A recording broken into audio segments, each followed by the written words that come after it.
नहीं है का बात बताता हूँ। ठीक है।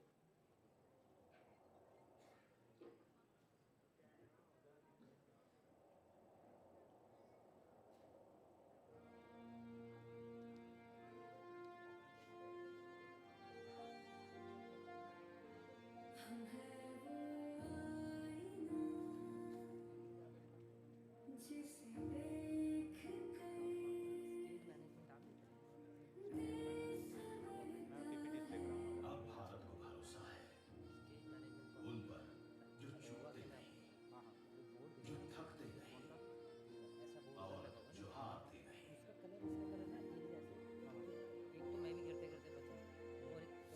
जिन्हें साहस से परिणाम बदलना आता है, आज के देश को कल विकसित बनाना आता है। कोशिशों की तस्वीर में जीत का रंग भरने वालों, ऐसे ही विजेताओं के विजय का उत्सव है prime ministers awards for excellence in public administration. इस भरोसे का बहुत ठोस कारण है आज का भारत आने वाले 25 साल की इस 21वीं शताब्दी के लॉन्ग टर्म विजन को ध्यान में रखते हुए एक प्रेजेंटेशन 2 मिनट चलाना, देखना है कि फीड जा रही है दिल्ली में कि पर काम कर रहा है। अब भारत को भरोसा है होलिस्टिक डेवलपमेंट के इन विजेताओं पर, जो सिर्फ मिसाल ही नहीं, हर अंधेरे को मिटाने वाली मशाल बने।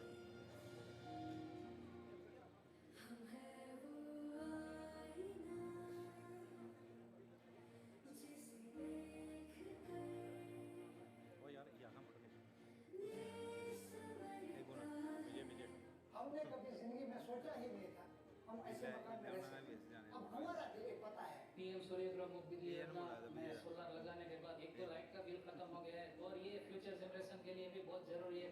তেতিয়া মই PM চৌধুৰী লোনটো ল'লো, লোৱাৰ পিছত মোৰ বস্তুখিনি ভাল ভাল বস্তু আনিছো, আপোনাৰ গ্ৰাহকবোৰ বহুত বাঢ়িছে। अब भारत को भरोसा है तरक्की की नई पहुंच पर, नई उन्नति पर, नई ऊंचाइयों पर, जिसकी क्या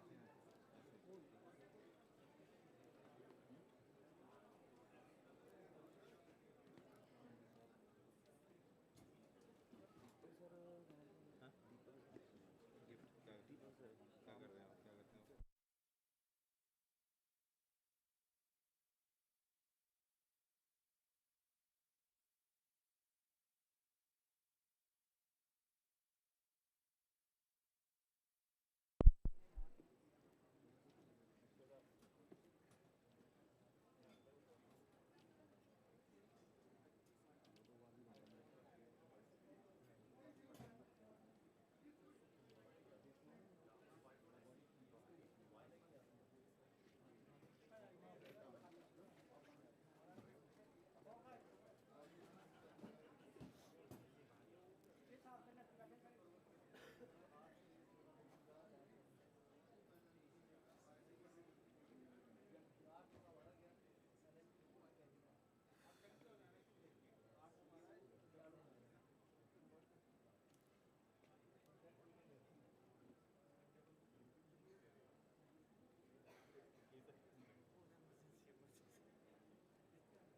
समस्या का समाधान करती हूँ।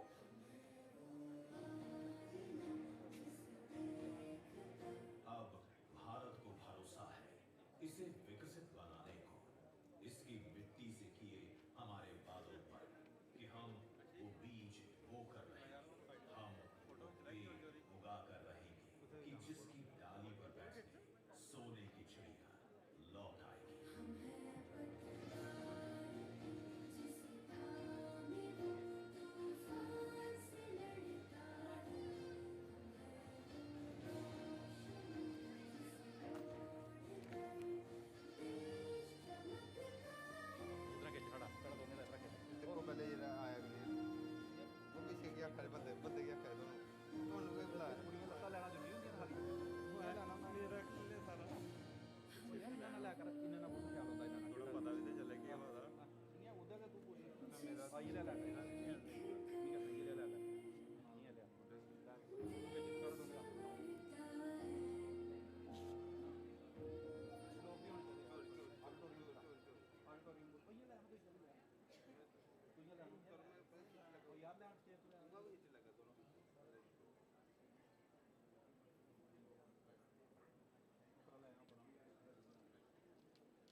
जिसे देख कर देश संवरता है। अब भारत को भरोसा है उन पर जो चूकते नहीं, जो थकते नहीं और जो हारते नहीं।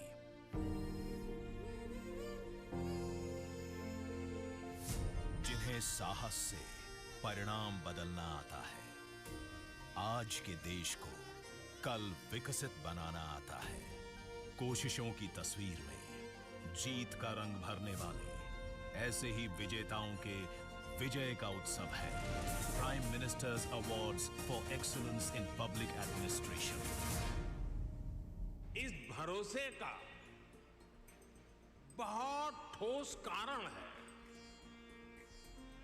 आज का भारत आने वाले 25 साल की इस 21वीं शताब्दी के लॉन्ग टर्म विजन को ध्यान में रखते हुए एक के बाद एक कदम उठा रहा है, व्यापक स्तर पर काम कर रहा है। अब भारत को भरोसा है होलिस्टिक डेवलपमेंट के इन विजेताओं पर, जो सिर्फ मिसाल ही नहीं, हर अंधेरे को मिटाने वाली मशाल बने। हम हैं वो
Good morning and good day to all of you. We are going to begin the inaugural proceedings of this conference shortly, and I request all of the participants to kindly be seated.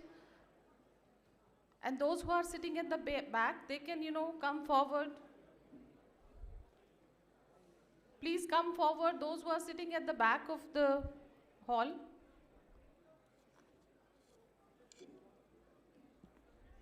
We are going to shortly begin with the formal proceedings of this conference, please.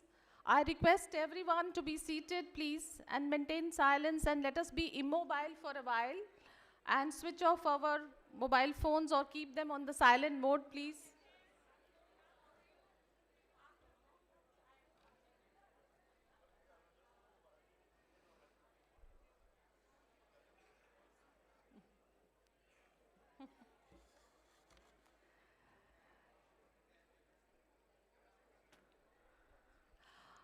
I request again all of you to be seated, please.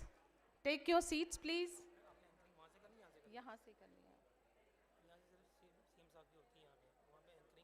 नहीं वो उन्होंने change कर दिया है।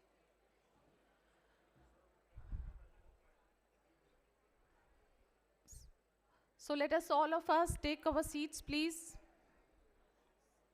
Those who are sitting at the back, please take your seats.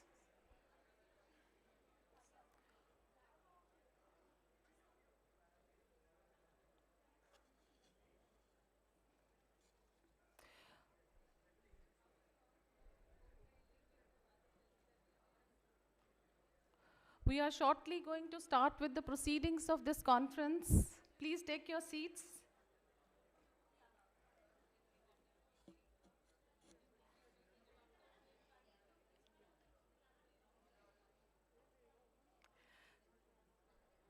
Those who are sitting at the back chairs, they can come forward.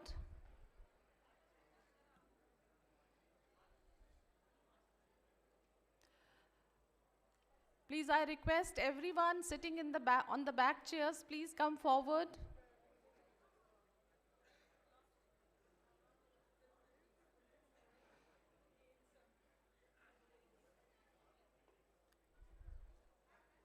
In fact, we are waiting for the Secretary to Government of India, Srimati Rachna Shahji,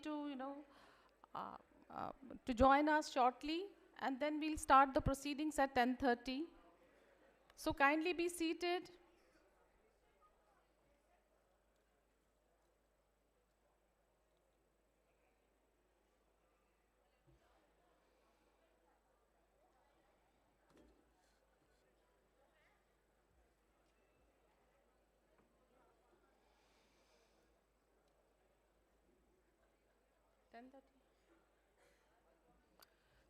And I request all the participants to keep their cell phones on the silent mode. Let us be immobile for some time.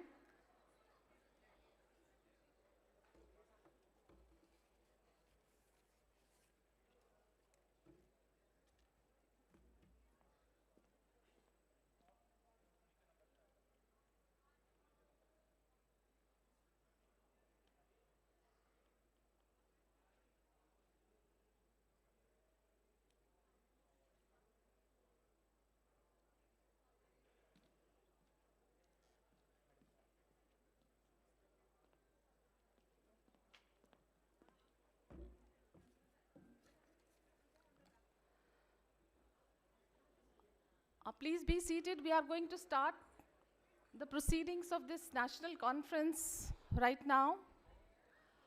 I request everyone to be seated, please. Everyone to be seated. We are going to start right now. So good morning and good day to all of you. Let's begin the formal proceedings of this national conference on holistic development of districts, transforming governance for Viksit Bharat with an inspiring quote, तरक्की याफ्ता भारत एक ख्वाब नहीं, तरक्की याफ्ता भारत एक ख्वाब नहीं, एक अहद है, जो मेहनत की रोशनी, इत्तेहाद की ताकत और ईमान की हरारत से रोशन होता है.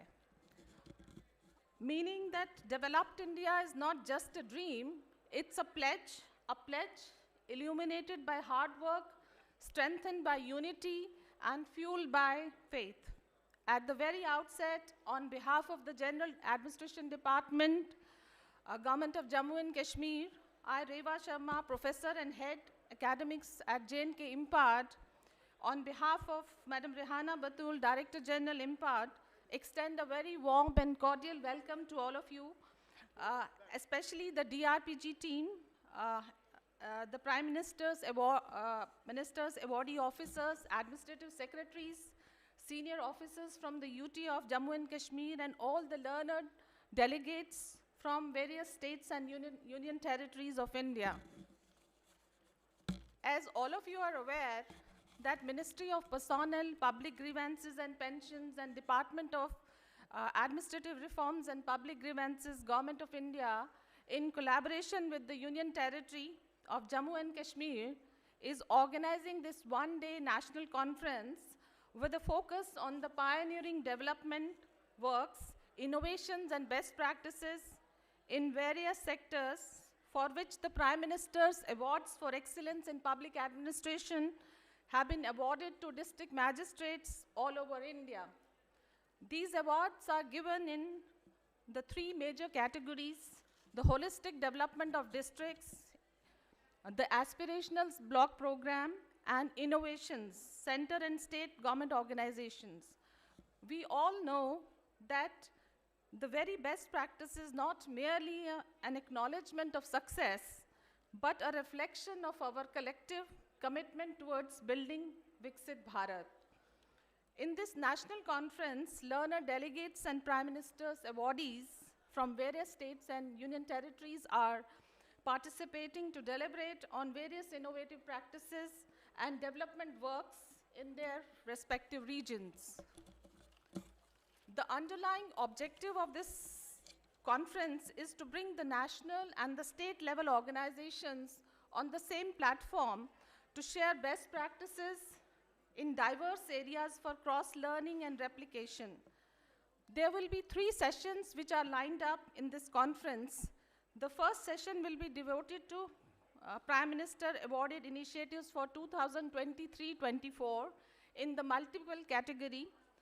The first session will be chaired by Shri Puneet Yadav ji, Additional Secretary DRPG, Government of India. And, okay. Since the Secretary to Government of India, Ministry of Personnel, Public Grievances and Pensions, Srimati Ratna Shah ji has arrived, and I, Madam, cordially welcome you on behalf of the Government of Jammu and Kashmir to this conference, ma'am.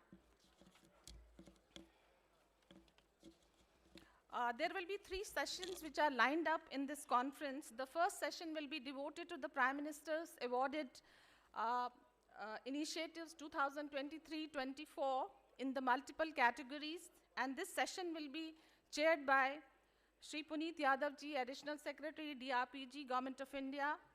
The Prime Minister awarded officers from Andhra Pradesh, Tripura and Odisha will be making presentations in this session. The next session will be followed by the inaugural session, and after this session, another session will be devoted to the multiple category PM awarded initiatives to be chaired by Srimati Sarita Chauhan, Additional Secretary DRPG, Government of India.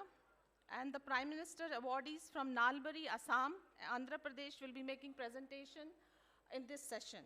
The third session will be devoted to the best practices of the UT of Jammu and Kashmir, to be chaired by Srimati Sarita Chauhan, Additional Secretary DRPG, Government of India, and the officers from Jammu and Kashmir will be making presentations on best practices in HADP, rethinking how government works for the farmers, real-time tracking and surveillance of Vaishno Devi Yatra through RFID technology and CCTV, implementation of Mission Yuva in J&K, and the e-office implementation. These are the best practices of Jammu which will be showcased during this, this conference. Now, let us, ladies and gentlemen, begin with the first technical session of this national conference. The session will be chaired by Shri Puneet Yadav ji, Additional Secretary DRPG, and I take this opportunity of inviting him on the dais, please. And it's my pleasure, in fact, to invite him here. And it is under his able guidance that all the e-governance and multiple public grievance reforms in the department are being implemented. Sir, I cordially welcome you on the dais, please. I also take this opportunity to invite Shri Prasanna Venkatesh, Secretary Andhra Pradesh, Social Welfare Residential Education Institution. He has been awarded for his exemplary governance and innovative public service initiative for inclusive and holistic development of district, especially in the social initiative improving health and welfare outcomes as district collector of Iluru district, Andhra Pradesh. May I request you, sir, to kindly be on the dais, please? Okay. I also will welcome Shri Tarit Kanti Chakma, serving as the CEO of the Tripura Rural Livelihood Mission and the then district magistrate and collector of Gomti district in Tripura. He has been awarded for excellence in public administration at the Civil Service Day for driving innovation and citizen-centric governance, especially implementing welfare schemes, wide coverage of vaccination, healthcare, housing, social security. And may I request you, sir, to kindly take the seat, please. I also invite Shri V. Kirti Vasan, the Collector and District Magistrate of Koraput district in Odisha, who has received the Prime Minister's Award for Excellence in Public Administration for effective implementation of 11 major centrally sponsored schemes, especially within the tribal communities and of the district. And I request, sir, to kindly take the seat on the dais, please. With this introduction, please, now I request the chairman of the session, Shri Puneet Yadav ji, to initiate the deliberations of the session, please. Thank you.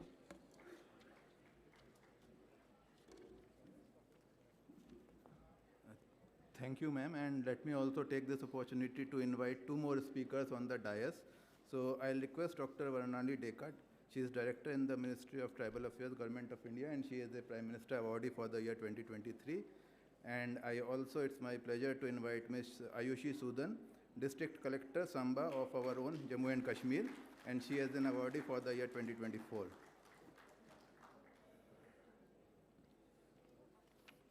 So at the outset, let me thank the government of Jammu and Kashmir for hosting this event at a very short notice, and all the participants who have come to attend this National Governance Conference. It's our privilege to welcome Madam Rachna Shah ji. She is Secretary DOPT, DRPG and DOPPW, Government of India. And despite holding so many important portfolios, ma'am has taken her time out to attend this conference. Ma'am, that's a privilege. Thank you so much. And to begin with, we have a small movie which shows the background of what DRPG does and how our participants and the awardees, they have done tremendous work in the field of Prime Minister Awards and what is happening in the field. Just to set the tone of the conference, I'll request kindly play the PMA awarded project film for the year 2024. Can you start the film, please?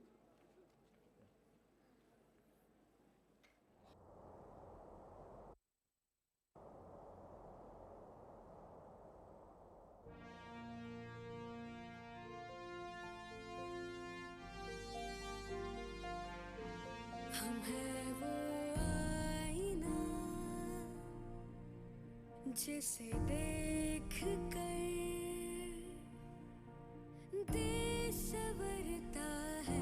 अब भारत को भरोसा है उन पर जो चूकते नहीं, जो थकते नहीं और जो हारते नहीं।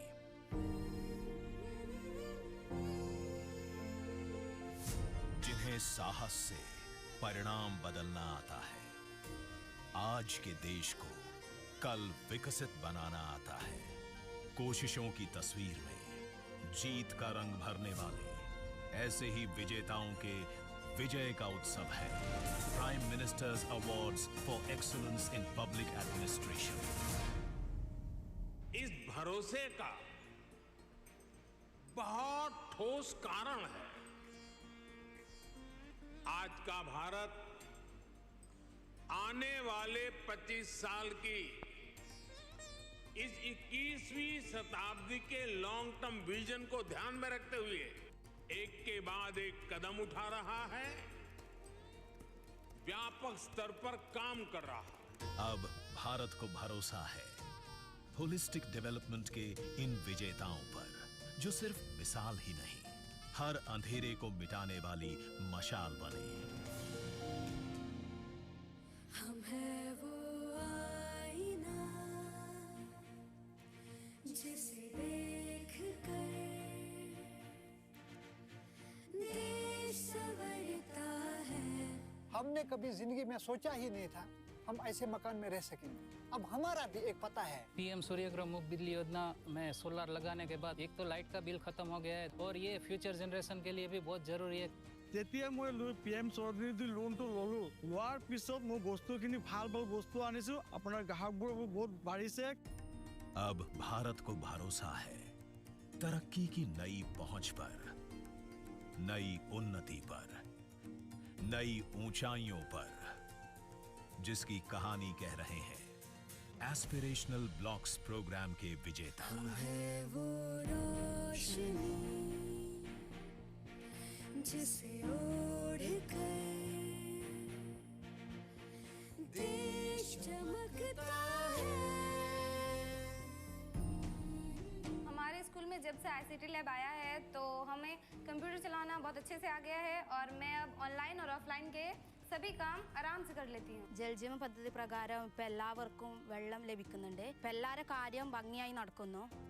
भारत को अब भरोसा है इनोवेशन पर, जिसकी आभा एक नई आशा को नया रूप देती है, जो संभावनाओं को हर सरहद से आजाद करती है, जिसके उदाहरण हैं हमारे विजेता। हमारे जागने का हौसला है ये, हमारी जीत की मंजिल गिराया है।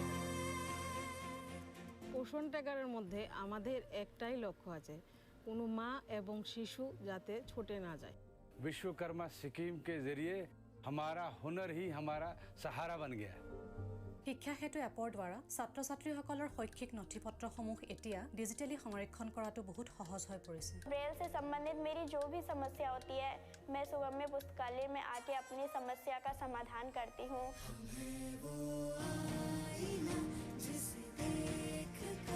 अब भारत को भरोसा है इसे विकसित बनाने को, इसकी मिट्टी से किए हमारे वादों पर कि हम वो बीज बोकर रहेंगे, हम वो पेड़ उगा कर रहेंगे कि जिसकी डाली पर बैठने सोने की चिड़िया लौट आएगी। हम हैं पतवार जिसे थामे वो तूफान से लड़ता है। हम हैं वो रोशनी जिसे ओढ़ कर देश चमकता है।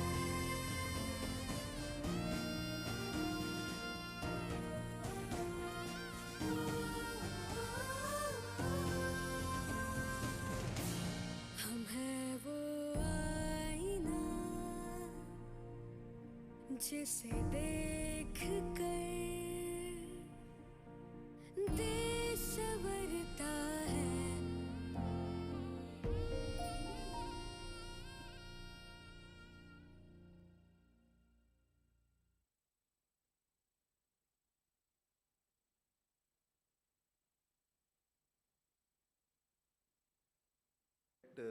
Brief movie which sets the tone of this conference. I will like to show a brief presentation to all of you. इससे आपको एक कॉन्टेक्स्ट बनेगा कि एस DRPG जो हमारे माननीय प्रधानमंत्री जी का मंतव्य है, रिफॉर्म, परफॉर्म एंड ट्रांसफॉर्म, इस मोटो के अंतर्गत कैसे हम लोग थ्रू रिफॉर्म्स देश में इनोवेशन को, तरक्की को ड्राइव करने का प्रयास कर रहे हैं। इसको लेकर के अगर इस प्रेजेंटेशन को थोड़ा सा लोड कर सकते हैं तो I will be thankful. Can you connect this PPT from here?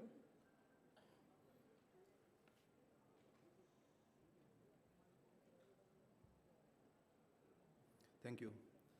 So basically DRPG handles three main verticals of Government of India, जिसमें हम लोग अपने जैसा कि नाम बताता है एडमिनिस्ट्रेटिव रिफॉर्म्स, पब्लिक ग्रीवेंसेस, नागरिक शिकायतों को लेकर के काम करते हैं, और ई गवर्नेंस हमारा थर्ड पिलर है जिसमें हम लोग काफ़ी इनिशिएटिव नॉर्म्स वगैरह करते हैं, जिसको मैं थोड़ा ब्रीफली आप लोगों को बताना चाहूँगा. Prime minister awards for excellence जैसा कि नाम बताता है, माननीय प्रधानमंत्री खुद अपने हाथ से देते हैं civil services day on 21st of April every year. As civil servants, we all work as faithless people round the year, 365 days, 24/7. कभी भी फ़ोन कॉल आता है, ड्यूटी पे जाना पड़ता है. लेकिन how to recognise this innovation, how to recognise this hard work, इसको लेकर के एक स्कीम कॉन्सेप्चुलाइज की गई थी, और ये 2006 से चल रही है. लेकिन जो इसमें ट्रांसफॉर्मेशन हुए हैं उनको भी मैं यात्रा को थोड़ा सा बताऊंगा. इसके मेनली 6 ऑब्जेक्टिव्स हैं जिसमें हमारे अवार्डीज़ ने ट्रिमेंडस काम किया है और जो आज यहाँ पे अपने आप से वो आपको बताएंगे. इसका इम्पोर्टेंस ये है कि लगभग साल में हम लोगों को 2000 से ज़्यादा नॉमिनेशंस मिलते हैं फॉर 16 अवार्ड्स ओनली. तो लेस देन 1 अवार्ड पर 100 nominations is given. 100 senior civil servants जो अपने पूरे साल भर के प्रयासों का एक जो लोखा देखा सबमिट करते हैं, उनमें से केवल एक को सिलेक्शन होने का सौभाग्य मिलता है. और इसमें almost 90% of the districts of Bharat India they submit their nominations. So this shows how competitive this award is. Objective is same, जो अच्छा काम सिविल सर्वेंट्स कर रहे हैं, excellence in public administration, that should be recognise, that should be reflected and brought forward to the citizens of India. कैसे ये scheme पिछले सालों में परिवर्तित हुई है, अगर आप देखेंगे 2016, 17, 18 में there used to be 3 to 4 programmes, government schemes which were covered every year.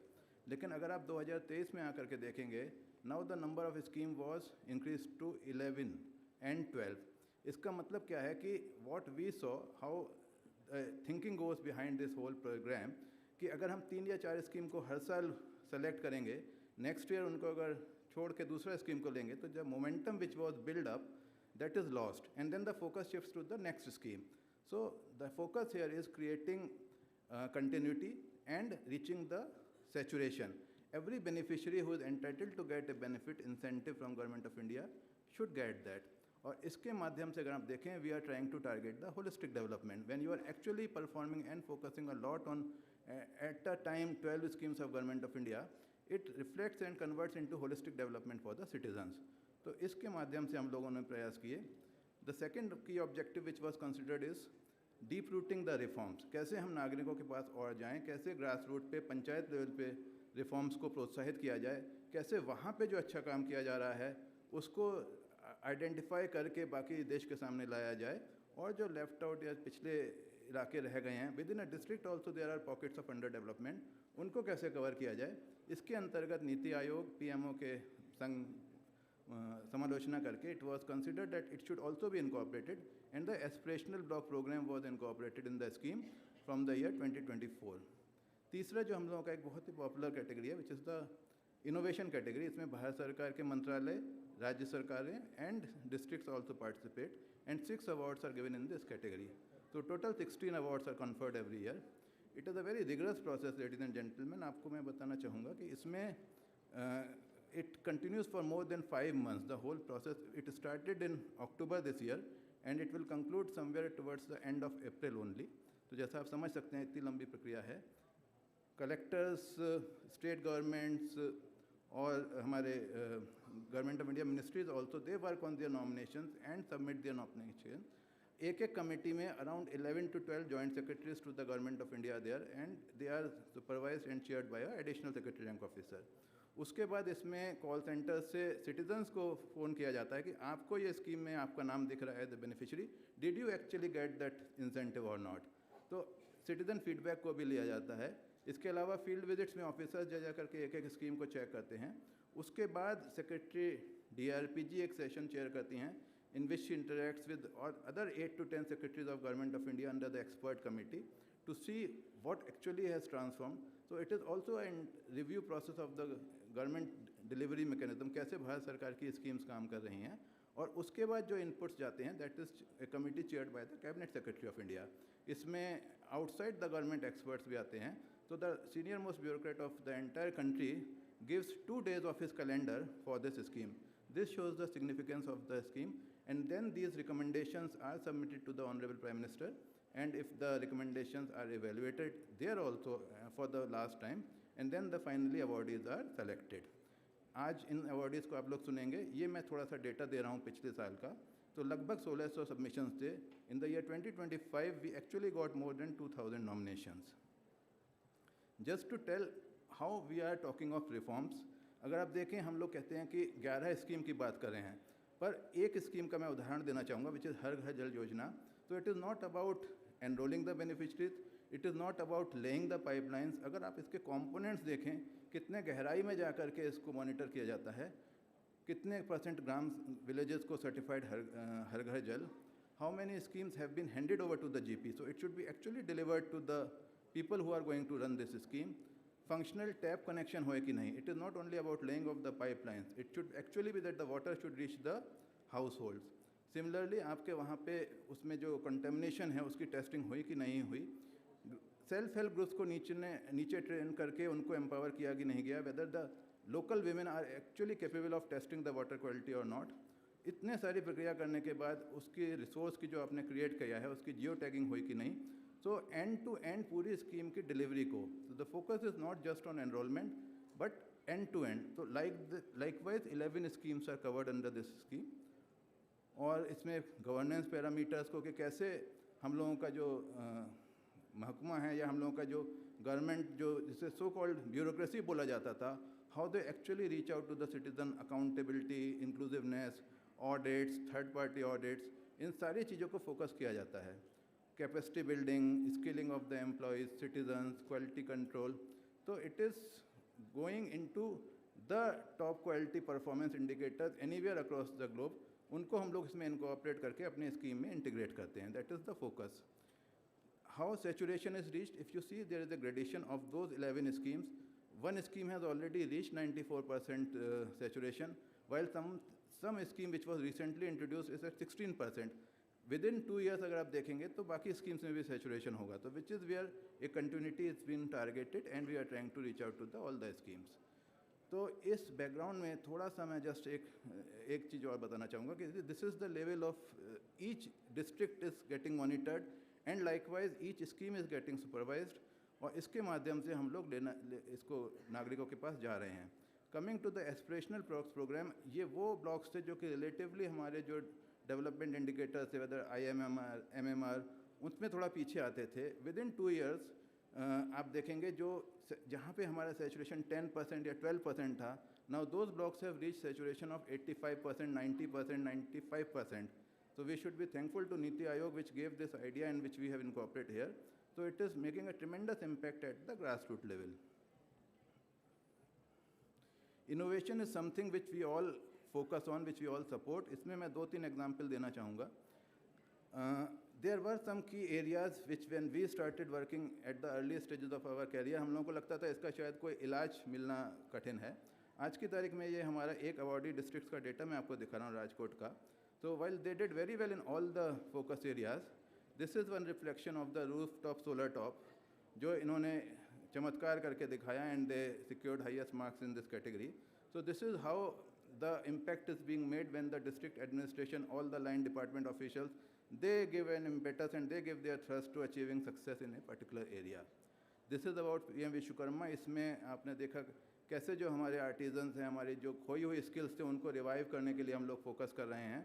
And it is not only about the impact is not created by one intervention. If you see, it is a whole chain of activity which is monitored. Training से लेकर के उनको skilling को लेकर के उसके बाद उनके प्रोडक्ट की मार्केटिंग तक का यहाँ पे प्रावधान है. When we see ultimately कैसे उनकी जो टूल किट होती है which is manufactured somewhere in a remote some other part of the country, it is delivered at their home through India Post. So multiple agencies को tie करके जैसे हम लोग convergence का एरिया बात करते हैं, how effectively this scheme has actually worked on the convergence of multiple schemes and agencies to achieve such success is a learning process. इसी तरीके से पोषण ट्रैकर में लगभग 14 करोड़ बच्चों के पास हम लोग पहुंचने की कोशिश करते हैं. एंड ये लखपति दीदी हम लोगों ने भी जब फील्ड में देखा था, there are self help groups of ladies who were very much motivated. वो चाहती थी हम लोग सेविंग करें, लेकिन कैसे उसको आगे बढ़ाया जाए ये वो वहाँ पे आके कहीं ना कहीं एक सीलिंग आके उनको अटका देता था, because they did not know how to keep the records, कैसे उसमें सिंपल इंटरेस्ट लगाना है, कंपाउंड इंटरेस्ट आना है, कैसे मेरे पास रिकवरी करनी है। It was something which was a big gap in the उनका जो ट्रेनिंग स्किल्स वगैरह था। Bye incorporating use of IT, कैसे उनको एक ऐप ने इतना सक्षम बना दिया कि आज की तारीख में वो लोन दे करके उसकी रिकवरी पूरा कर सकते हैं, which is where innovation and IT support is very critical in this project. Coming to Shiksha Setu exam, आपने अक्सर सुना होगा, हम लोग भी जब देखते थे कि रिपोर्ट आती थी कि क्लास 6 के बच्चों का एग्ज़ाम लिया गया पर स्किल सेट 3rd या 4th के बराबर पाया गया, और उसका इशूज़ होता था कि टीचर्स दूर दराज के इलाके में जाकर रहना पसंद कहीं कहीं नहीं करते थे। काफ़ी लोग बहुत मोटिवेटेड होते हैं, जाते भी हैं, लेकिन कैसे how by use of IT, how by geo fencing the building और फेशियल रिकॉग्निशन, आपने जो प्रॉक्सी बेनिफिशरीज थे या टीचर्स जो प्रॉक्सी अटेंडेंस करवाते थे, कोई और जाके उनके लिए क्लास लेता था, उन स्किल्स को, उन गैप्स को कवर करके एक सक्सेसफुल प्रोजेक्ट बनाया। ये एक बहुत अच्छी चीज़ है। इसी तरीके से जो गवर्नमेंट एसेट्स की मॉनिटरिंग को लेकर के उसमें एनक्रोचमेंट हो जाता था, ये उत्तराखंड सरकार का एक प्रोजेक्ट था। उन्होंने सैटेलाइट इमेजरी के थ्रू और through use of artificial intelligence इसके ये लोग रीचेक करते रहते हैं कि कहाँ कहाँ पे परिवर्तन आया गवर्नमेंट के एसेट्स में, and they can actually detect if there is an encouragement and they can actually check such practices. इसी तरीके से सुगम्य पुस्तकालय का आपने देखा कैसे बच्चों के हेल्प के लिए जिनके थोड़े थोड़े डेफिशिएंसीज थी उनको लेकर के इन्होंने कवर किया, and with very little resources from the existing resources only. या ये Digi Kaksha which is at the border of China, Arunachal Pradesh के एक रिमोट इलाके में इस तरह का इंफ्रास्ट्रक्चर DM के नेतृत्व में बनाया गया, which is why this is so much of effort, which is so much of leadership which goes into achieving this excellence, and which is what we want to discuss with here. ये जो हम लोग की जो conferences होती हैं उसका एक मेन उद्देश्य ये होता है कि हम आपको बताएं इसके बारे में, because we know people are looking for good ideas. It gives you a tremendous information कि हम भी क्या कर सकते हैं. And with this background, let me take this opportunity to thank you all once again, especially the government of Jammu and Kashmir, which accepted our request at such a short notice. The whole conference has been organized in less than 10 days. So thank you all, and I really welcome you all, and thank you all for your presence. And आप लोग जो यहाँ से शिक्षा या कुछ भी अगर सीख करके जाते हैं, that would be our achievement. So with this, I'll close my speech, and the context is set. Now I'll invite my colleagues. They will be speaking one by one. Our moderator has already briefly introduced you, so वो मेरा थोड़ा सा काम हल्का हो गया है. So now I'll first request Shri Prasanna Venkatesh ji, and Prasanna ji is an IAS officer of 2012 batch. Prasanna, you can come over if you want to speak from here. And he is an awardee for the year 2023, and he will be telling you the transformative path which he took. And इसमें जो देखने लायक चीज़ होगी, how leadership plays a critical role. So thank you, Prasanna, and you are most welcome here, please.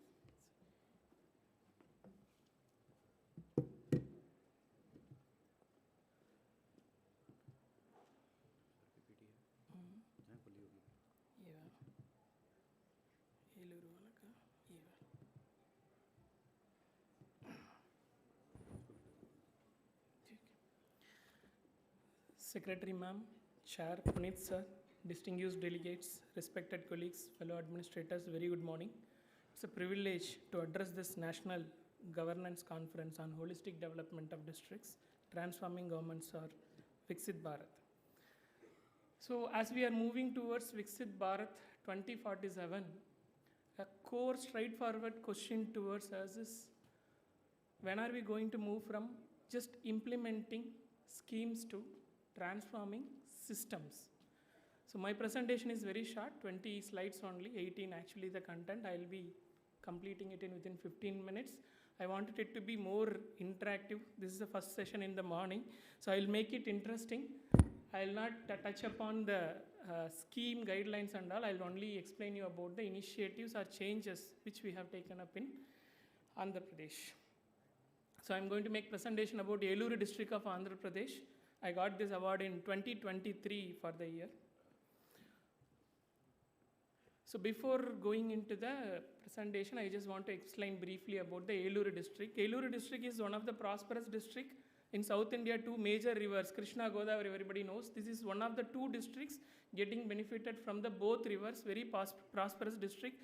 1/3 is paddy rice area, and then 1/3 is horticulture. We have a highest in India cocoa production as well as oil palm production, and 1/3 area is aquaculture. But still we have issues of scheduled area, a tribal region we call, where the anemia and malnutrition is a primary issue. So we are trying to address that issue also. We have one of the largest freshwater lakes, Koleru Lake, also in the Eluru district. So it has also a problem of perennial floods, Godavari floods every year, and we do get the cyclone impacts, so disaster-prone district. Also, we have one more issue of Polavaram multi-purpose projects, which is equal to Bakranangal project, a huge project, interstate project between Andhra, Telangana, Orissa, Chhattisgarh. Huge number of households are displaced. So with this context, the problems, I'm going to make a presentation about the holistic development of district. So Andhra Pradesh, some of the senior officers here, they might be knowing that Andhra Pradesh as a state is a front runner in digital governance, service delivery, social initiatives. So the state government has decided to do change in the system. So how are we going to change? Only 3 aspects are taken into consideration during that time. So one is saturation. So Viksit Bharat cannot be achieved without inclusive development, either social or financial. Decades together we are trying to achieve the inclusive development, but inclusion can only be achieved through saturation. So every beneficiary, eligible beneficiary, should get the benefit. That is a saturation concept. So in order to achieve the saturation by state government, it is very difficult. We need a lot of financial resources. After the bifurcation, Andhra Pradesh facing a lot of financial issues. So necessity become mother of innovation. So we try to pull resources from Government of India schemes wherever possible. That's how we made the convergence as possible in every scheme. I'll explain how we did that in the further slides. Third one, community as a co-implementer. These are all terms we see generally, but actually we did that. How we ensured the community as an implementer? This self-help group movement, most of you might be knowing, it started with Andhra Pradesh. So every scheme, we used women as anchors of development, every scheme. So we made women as a part of every scheme. So that's how we ensured the community participation. This daily accountability discipline, I'll explain you in the last slide, which is my own effort. So we wanted to transform the system. So before transforming the system, we've decided that we have to achieve the saturation. So in order to achieve the saturation, first we should know we have to start planning. Half work is completed if you do a proper planning. So in order to make a plan, we need a data. So how many of you know that how many beneficiaries who yet to get housing in your district? Do we have a proper real-time database? We don't have a database. That is where we lack the data to make a proper planning. So state government has decided that we will prepare an integrated household database. It is like a complete census data. 3 days completely door-to-door survey was taken up. Every aspect was collected and it is made into an online database. So every new schemes, they will be applying to the database. There will be a 6-step verification. It is an automated process. Whether you have agriculture land, 15 acre, 10 acre, you have a urban property house, or you have, are you a government employee, are you an income tax payee?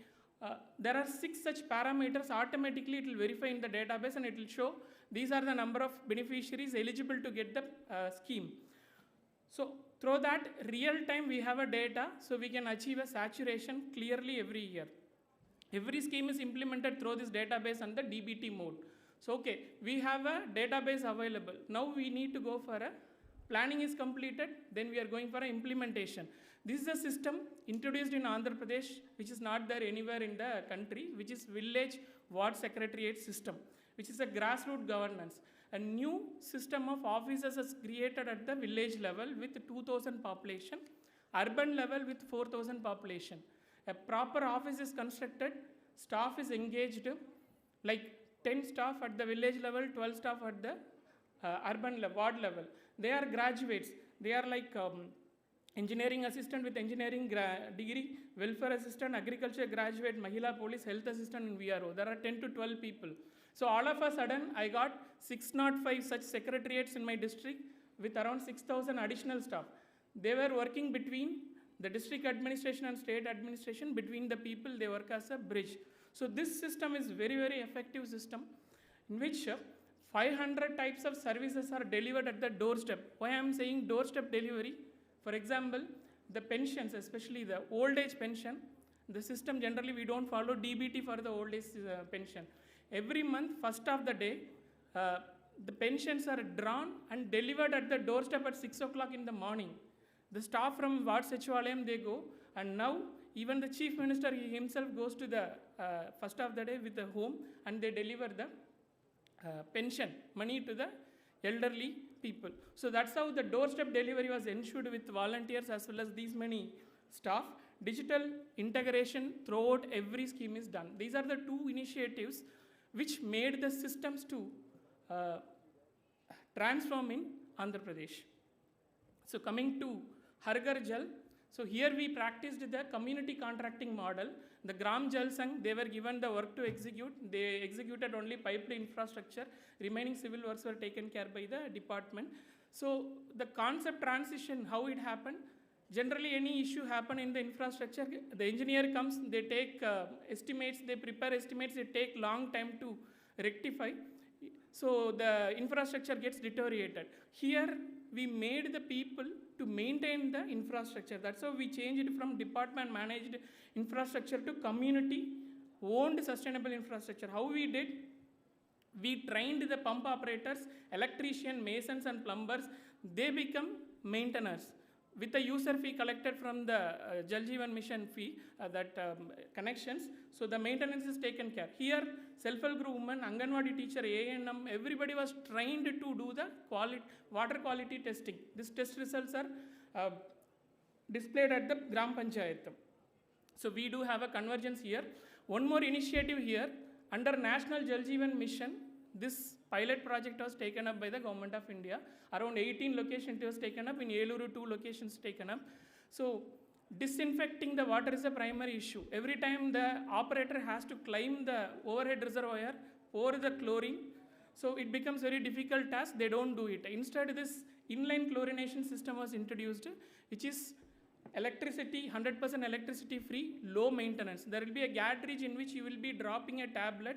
While the water is running, it will automatically purify the water with 0.2 ppm purification process is ensured. This is done in Eluru district.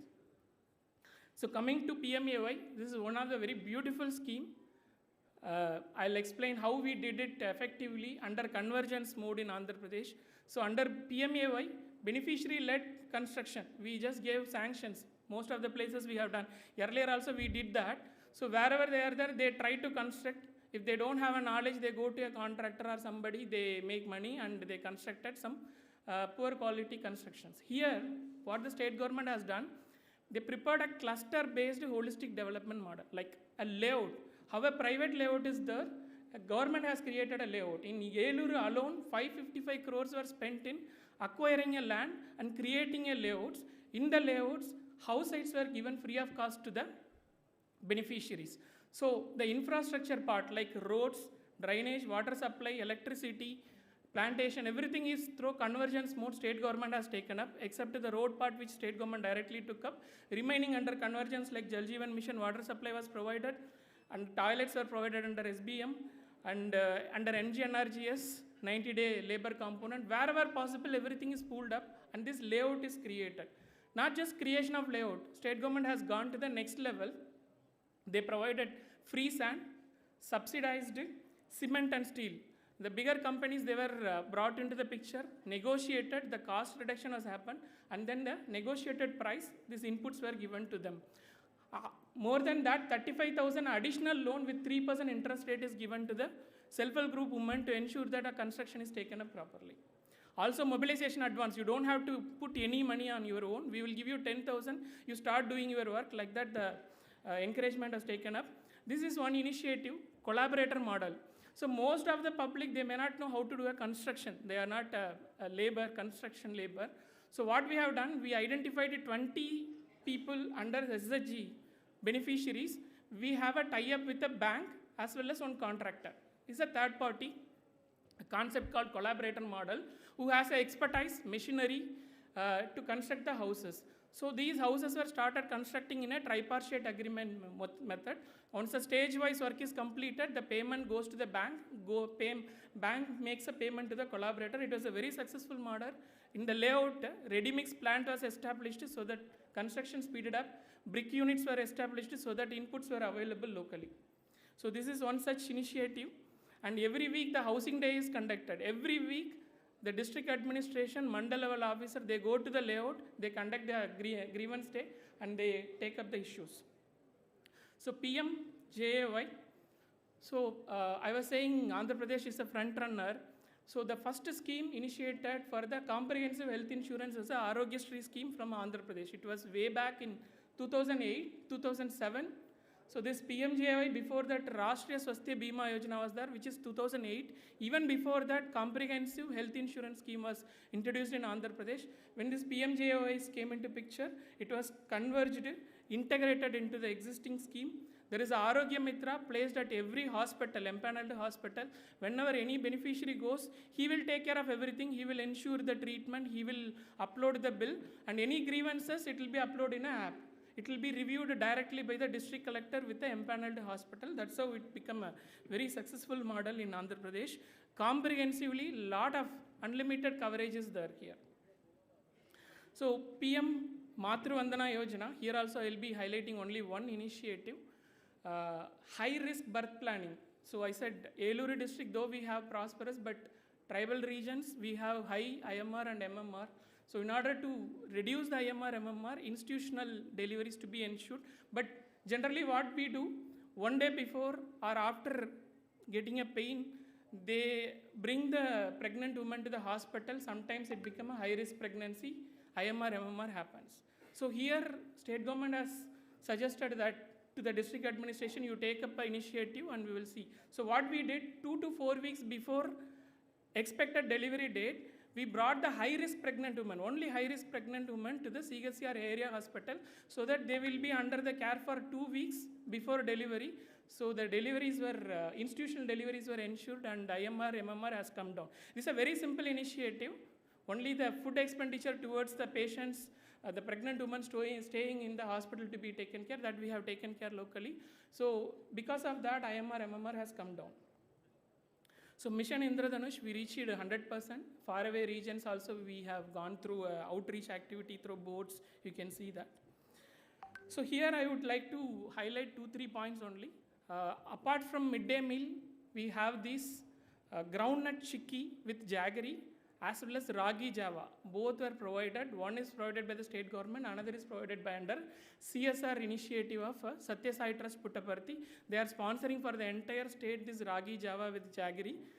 So over and above still we face the issue of malnutrition and anemia in some of the districts, in which my district also one particular area. So for example, one initiative I would like to share is color-coded attendance registers. So if a girl child who is having excessive bleeding issue, menstrual hygiene issue or anemic issue may not be able to focus on the studies. The learning outcomes will come down. They will not be able to concentrate on the classes. So generally what teachers react in such a way that you are poor child, you don't study properly, they keep scolding. So what we did, we wanted to change the way they see the child. So what we did, we have given a color-coded register in which anemic children were divided into 3 categories, blue, red, brown. When the child's name is appearing in the red in your attendance, you understand that the child is anemic. She is not able to concentrate on the class because of anemia. So consciously, those children were monitored through an adoption system of a teacher. They ensure that these children take all the supplementary nutrition as well as IFA tablets.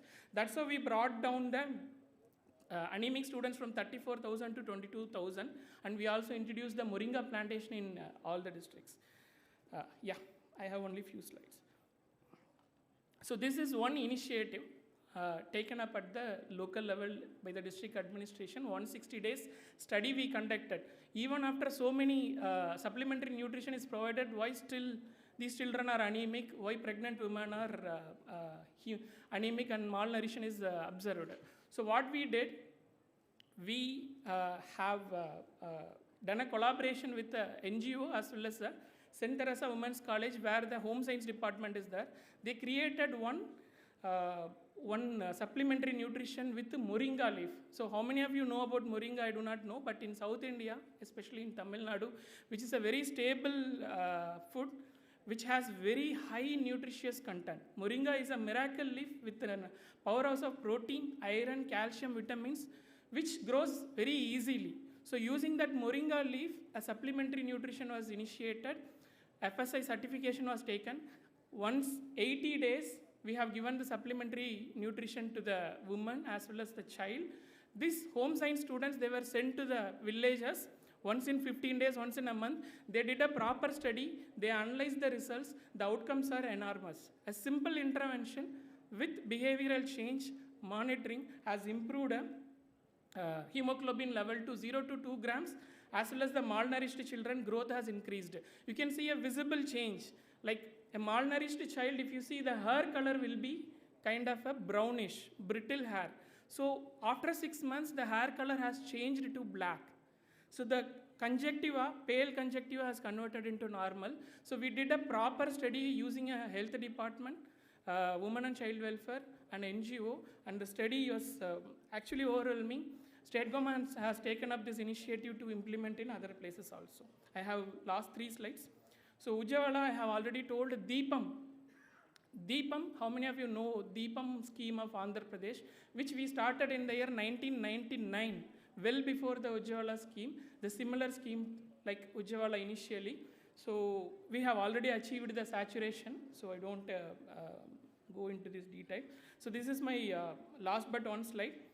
So financial inclusion, this Kisan credit cards. So if they repay properly, you will get 3% prompt repayment incentive. But state government has gone a further step. They have removed the 4% interest also. They made it into a 0% interest if you make a proper repayment, and it is covered under saturation mode under Kisan credit card, as well as PM Swanidhi, which is implemented in only urban area, but in Andhra Pradesh it is implemented both in the rural area also. This is my last slide. I would like to conclude here. So I said the daily accountability mechanism, this institutionalized review was part of my effort. So we have a plan, we have an implementation team, Sachivalayam team. What we are supposed to do as an administrator is monitor on daily basis. Initially, I was also not very confident of this, but once I started doing, the results are overwhelming. The monitoring, daily monitoring mechanism, which I started at 8:30 a.m. in the morning. I used to take up a teleconference with all the district officers. It will be only 45 minutes teleconference, 8:45 to 9:30. So the day starts early. All the staff to attend the teleconference at 8:45 a.m. They prepare it well. At least 1 hour before they wake up, they prepare for the review. Everyday review will be there about the daily grievances, service level agreements, there are pending services and the schemes. So it is not just review, it is a feedback mechanism. For example, if there is an issue in layout development for housing, a department related to RWS or somebody will raise the issue in the teleconference, the another department will respond, I give instruction, the issue is closed. So every day if you do, every day 1 or 2 issues you resolve consistently except the holidays, I realized that after 1 year or 1.5 years, it yielded enormous results. So this implementation, monitoring as administrators, we have to do in transforming the systems. Second, convergence, I already explained necessity, we did the convergence. Community ownership, women were made part of it. Women are anchors of the development, inclusive and innovation. So finally, I would like to conclude that the good governance transition is not about just implementing schemes. It's about building systems which will consistently deliver sustainable outcomes. Whichever government comes to picture, whichever leader changes, in Andhra Pradesh, if you see, a system is established which will continue to function successfully. That's what we are supposed to do as a bureaucrats, to create the system and transform the system. Thank you, Ananda. Thank you. Jai Hind. Thank you, Prasanna Venkateshji, for a very elaborate and detailed presentation, especially the convergence and the role it plays in achieving milestones for the citizens is tremendous. So thanks for the insights. Now I'll invite Dr. Varnali Deka. She is an IAS officer of 2009 batch, and she has held very important roles in her distinguished career as Deputy Commissioner Nalbari, Kokrajhar, Goalpada, Golaghat and Barpeta district. She'll be speaking about the Nalbari district initiatives. Thank you, sir. Respected Secretary Ma'am, Additional Secretary Sir, and all dignitaries present here. It is indeed an honor to be present here in this wonderful workshop today. And I'll be speaking about some of my experiences from Nalbari district.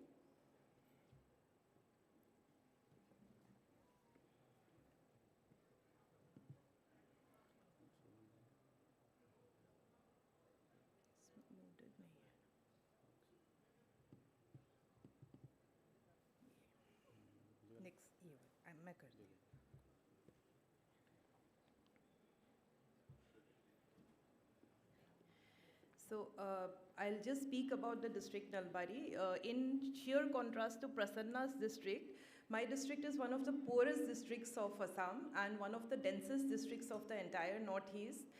Being dense, the land holding sizes are very, very, very small. Sometimes you just have a house and a little bit of an angan and that's it, which is very uncommon for a state like Assam, which in general has bigger land holding sizes. So one of the densest districts with small land holding sizes.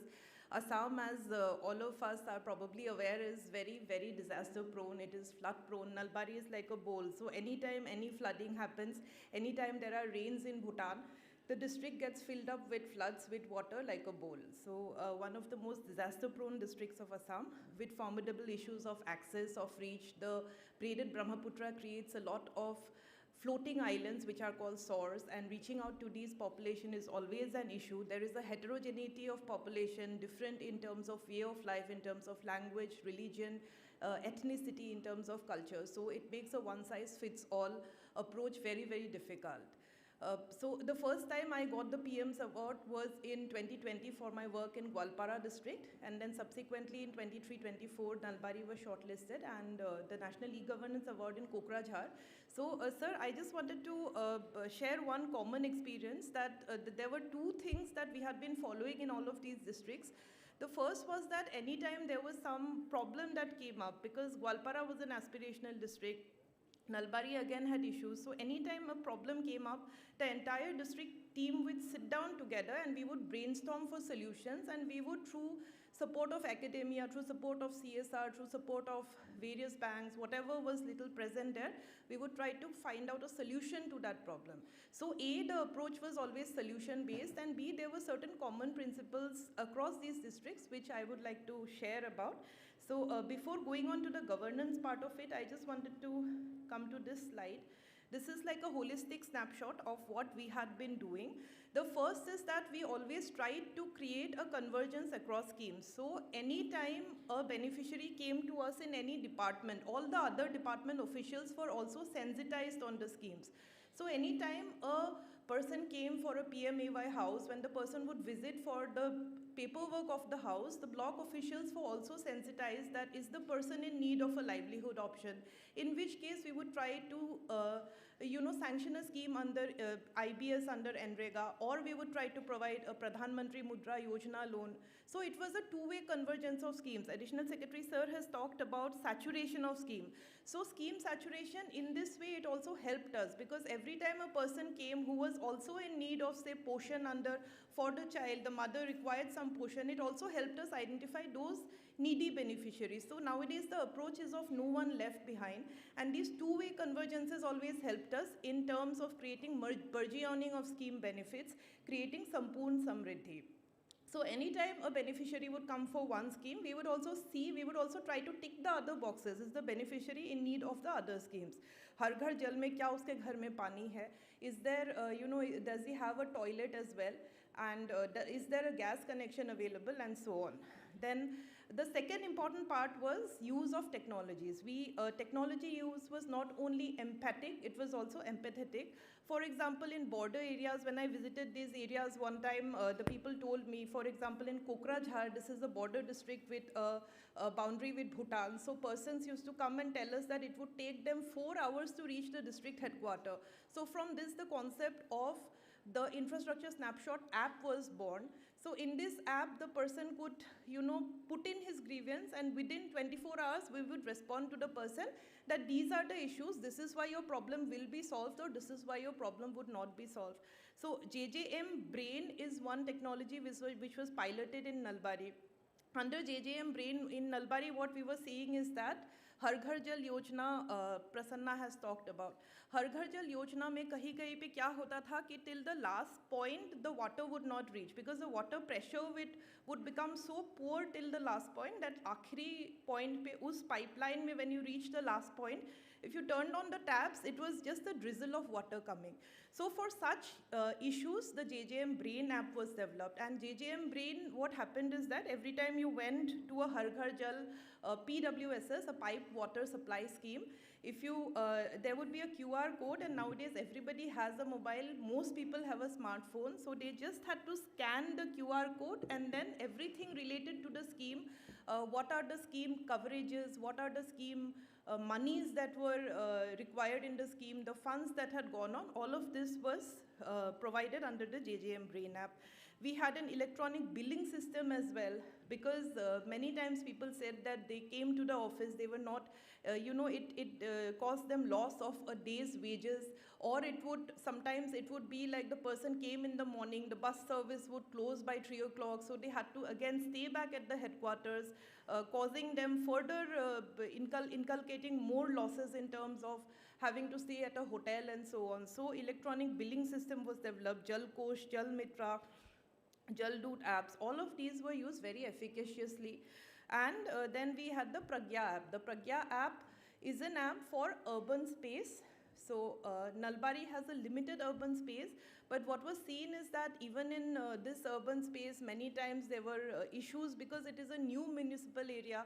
Sometimes the street light wouldn't work, sometimes the dustbin was not clean. So for all of this, the Pragya app was developed. We had 24/7 helplines, which of course is required for Assam, because there are often issues of floods. We have flash floods coming. We have issues of cyclones. All of a sudden some cyclone comes and people in the Saur areas, people in the braided riverine areas had to flag an alert.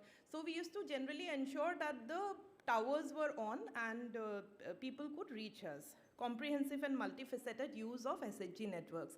So this is something I would like to talk about. We have a very vibrant SHG network. We have a number of SHGs, about 1.2 lakh women out of the 10 lakh population of Nalbari are covered under the SHG network, and we always used to make use of the SHG's network in terms of creation of livelihood and also in terms of being brand ambassadors of our schemes.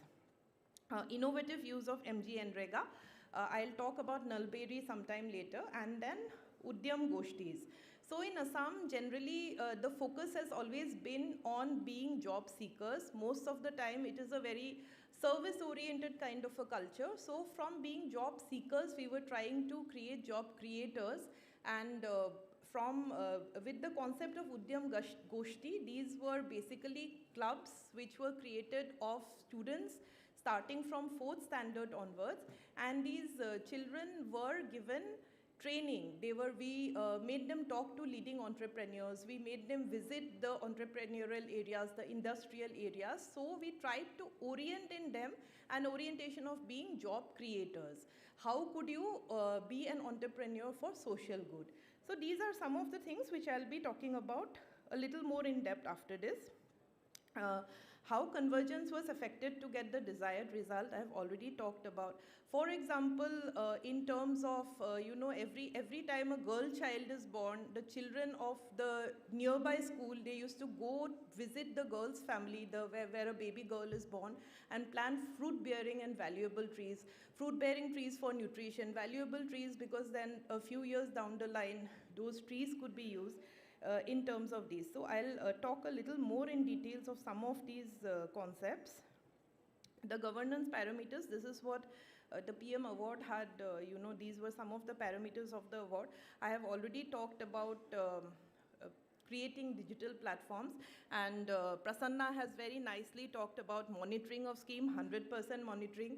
So even though I didn't have a morning meeting at 8:30, what I did is that we had DDC meetings. So DDC meeting is a meeting of the heads of department. I think even in Jammu Kashmir, this concept probably is there. Every month, the entire district team, the heads of departments sits together, and earlier the meetings were held only at the district headquarters. What we did now is that once on a fixed date, every week, every fortnight or every month, we would go to a border point, to an outlying point or to a nearby point, and then we would have the meeting, and then following this, we would have a discussion with the public. We would call the leading members of the public and we would understand their problems. So this not only gave us good ideas that these are the core points, these are the black holes which are preventing scheme saturation, this also helped our district officers to get more sensitized to the issues of those people in those areas. Real-time tracking was done through various apps, real-time tracking, because it is said that what gets measured gets done. So we always tried to measure. Under the aspirational district framework, there is the Champions of Change portal. I think some of us may have worked in the aspirational district scheme. So in a similar line, the government of Assam has also developed a framework. This is called the Chief Minister's framework, and in fact, our ACRs are also related to how we perform in that framework. So there is always a real-time tracking that is going on. What we did is that this was done in letter and in spirit. Aisa nahi tha ki end of the week, this is given. We also did a second-tier checking of whatever the reports were given to us were accurately given. Ground-level feedback and so on. Accountability, these are some of the things which were done. Effectiveness of administration and regulatory quality. So we had city-level technical cells in all of the municipalities. Ground-level feedback was taken from the citizens. We had multiple levels of feedback, and oftentimes we would just go and sit amongst the citizenry and try to get their feedback on various schemes, which also created an alertness amongst the district level, heads of departments as well as the ground level workers that, whatever is happening, the feedback ultimately would reach us. Inclusiveness, community participation. This is very important, having a grievance redressal mechanism. So we had two of these apps which I have already talked about, the Pragya app for urban space, infrastructure snapshot app, replicability and scalability. Though every time a new solution was tried to put in place, we did not go all out. We generally tried to take it up in a particular village, in a particular block, and when we found that this is workable, we would scale it up to the entire district.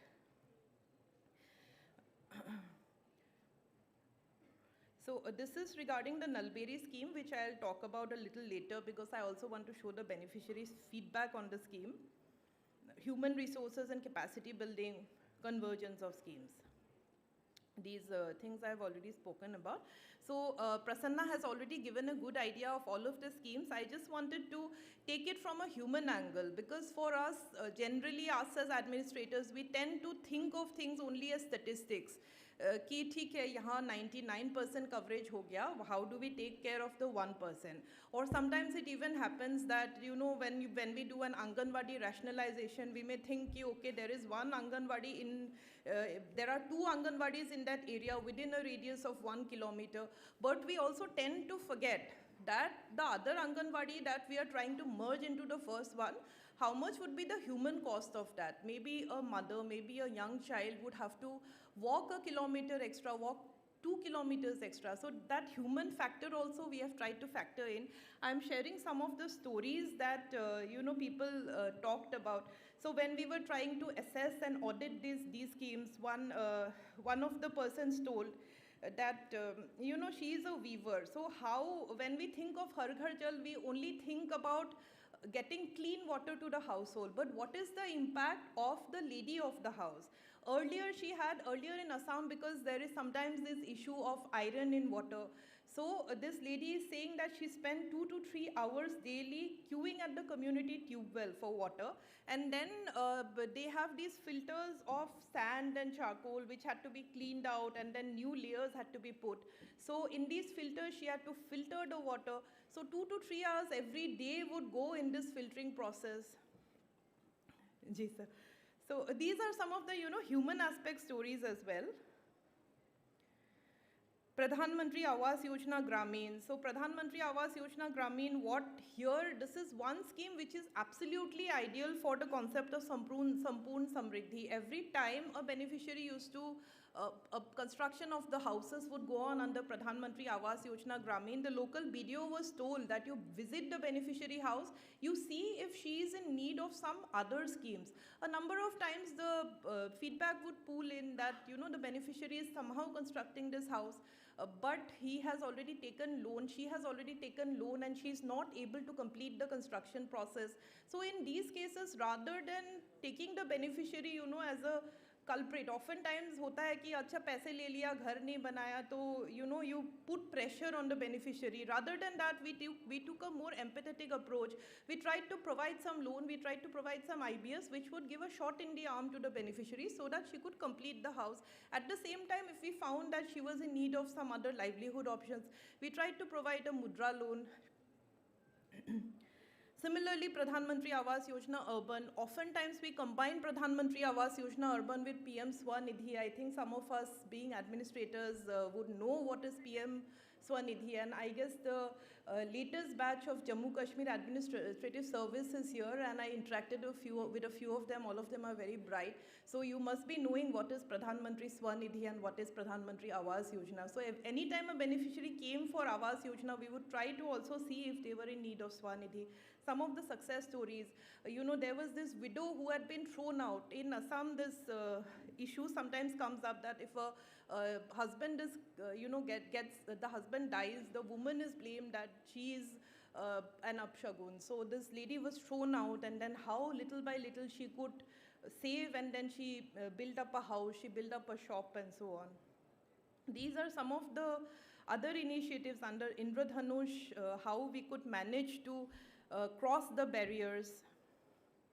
The Rose Network basically refers to the SHG's hand-holding. So the SHGs had created a network, and when such cases were reported, rather than our officers going and trying, when there were cases of resistance, rather than our officers going and trying to, convince the mother to get the vaccination done, the SHGs would go and create a kind of soft pressure on the mother.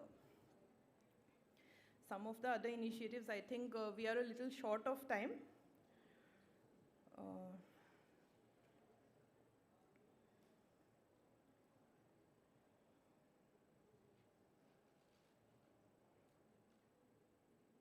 So Pradhan Mantri Matru Vandana Yojana is often a scheme that is overlooked because there are so many other schemes. This is one scheme I would like to talk about. We could efficaciously use this scheme for creating health-seeking behaviors. Pradhan Mantri Matru Vandana Yojana usually is slightly an incentive-based scheme. So we tried to create a catchment under NRLM, under NHM, Sneha Sparsha, teaching the mothers how to, oftentimes we see that malnutrition is not just related to the economic condition of the household. It is a very strange finding that we saw in the various districts, that it is not just related to the economic condition. Oftentimes the mother herself is not aware ki bacche ko khilaye kya. So we conducted in situ camps where we taught the mother various other recipes that could be fed to the child.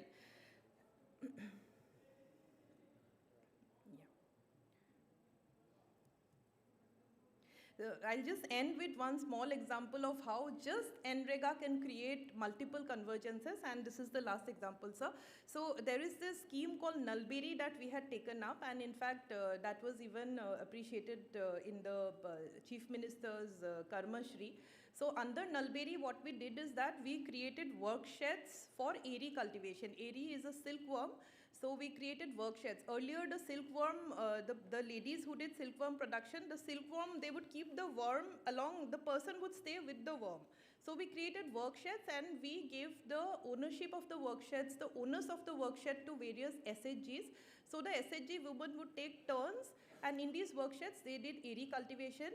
We are all aware of the Amrit Sarovar scheme of Honorable Prime Minister. So in the Amrit Sarovar scheme, one of the layers of plantation was the eri feeder leaves, which are generally keseru or tapioca. So the feeder leaves could be provided from that. And then we tied up the eri manufacturers to companies in Assam.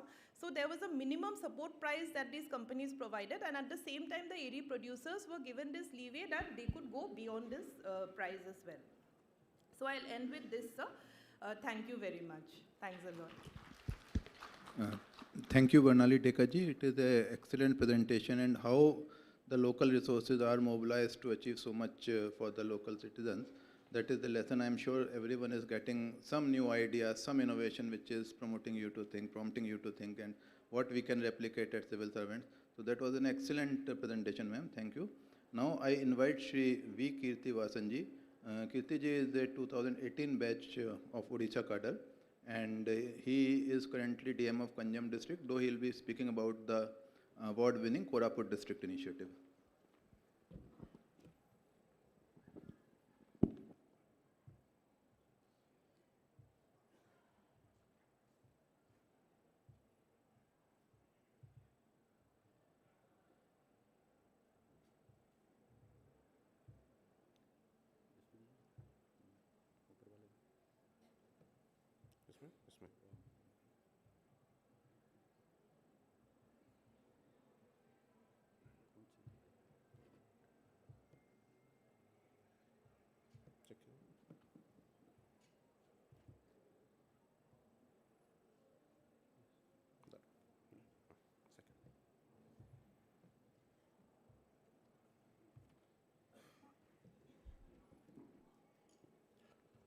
Very good morning to one and all present here, respected Secretary Ma'am, Additional Secretary Sir, and other senior dignitaries from DRPG and from the Government of J&K.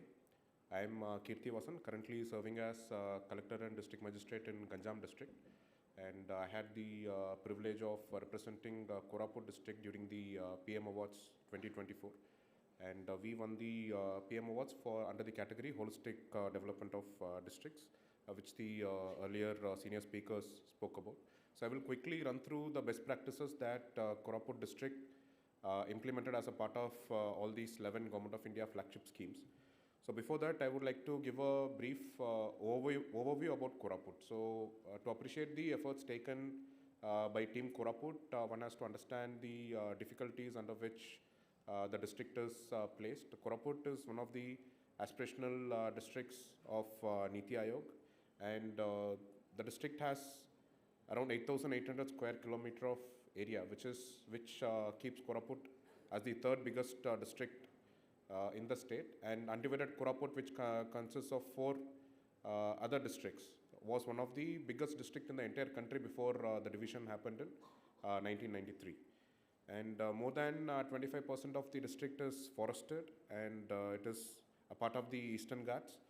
And more than 50% population of the district consists of people belonging to different tribal communities.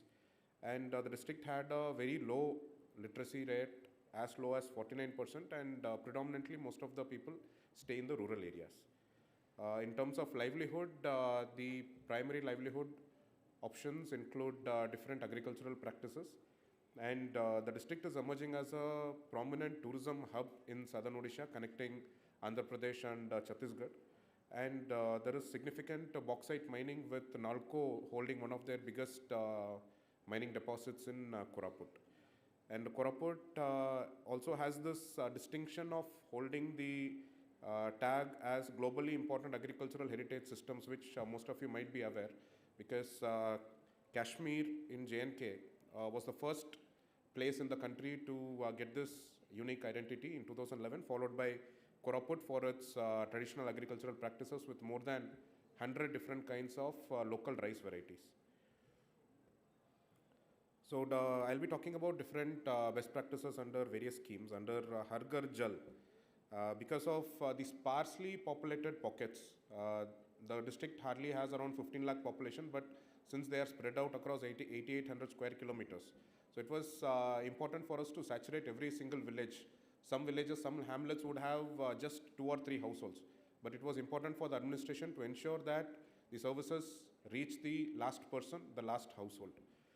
So precast structures were predominantly utilized to achieve saturation, and a dedicated helpline number was provided for the beneficiaries to call in case of any grievance. The toll-free numbers are also connected to the state headquarters as well as the district headquarters, and whenever a complaint is received, the team would act upon it, and there was a very strict compliance monitoring mechanism which would ensure that the grievances are addressed within 24 to 48 hours of registering the complaint.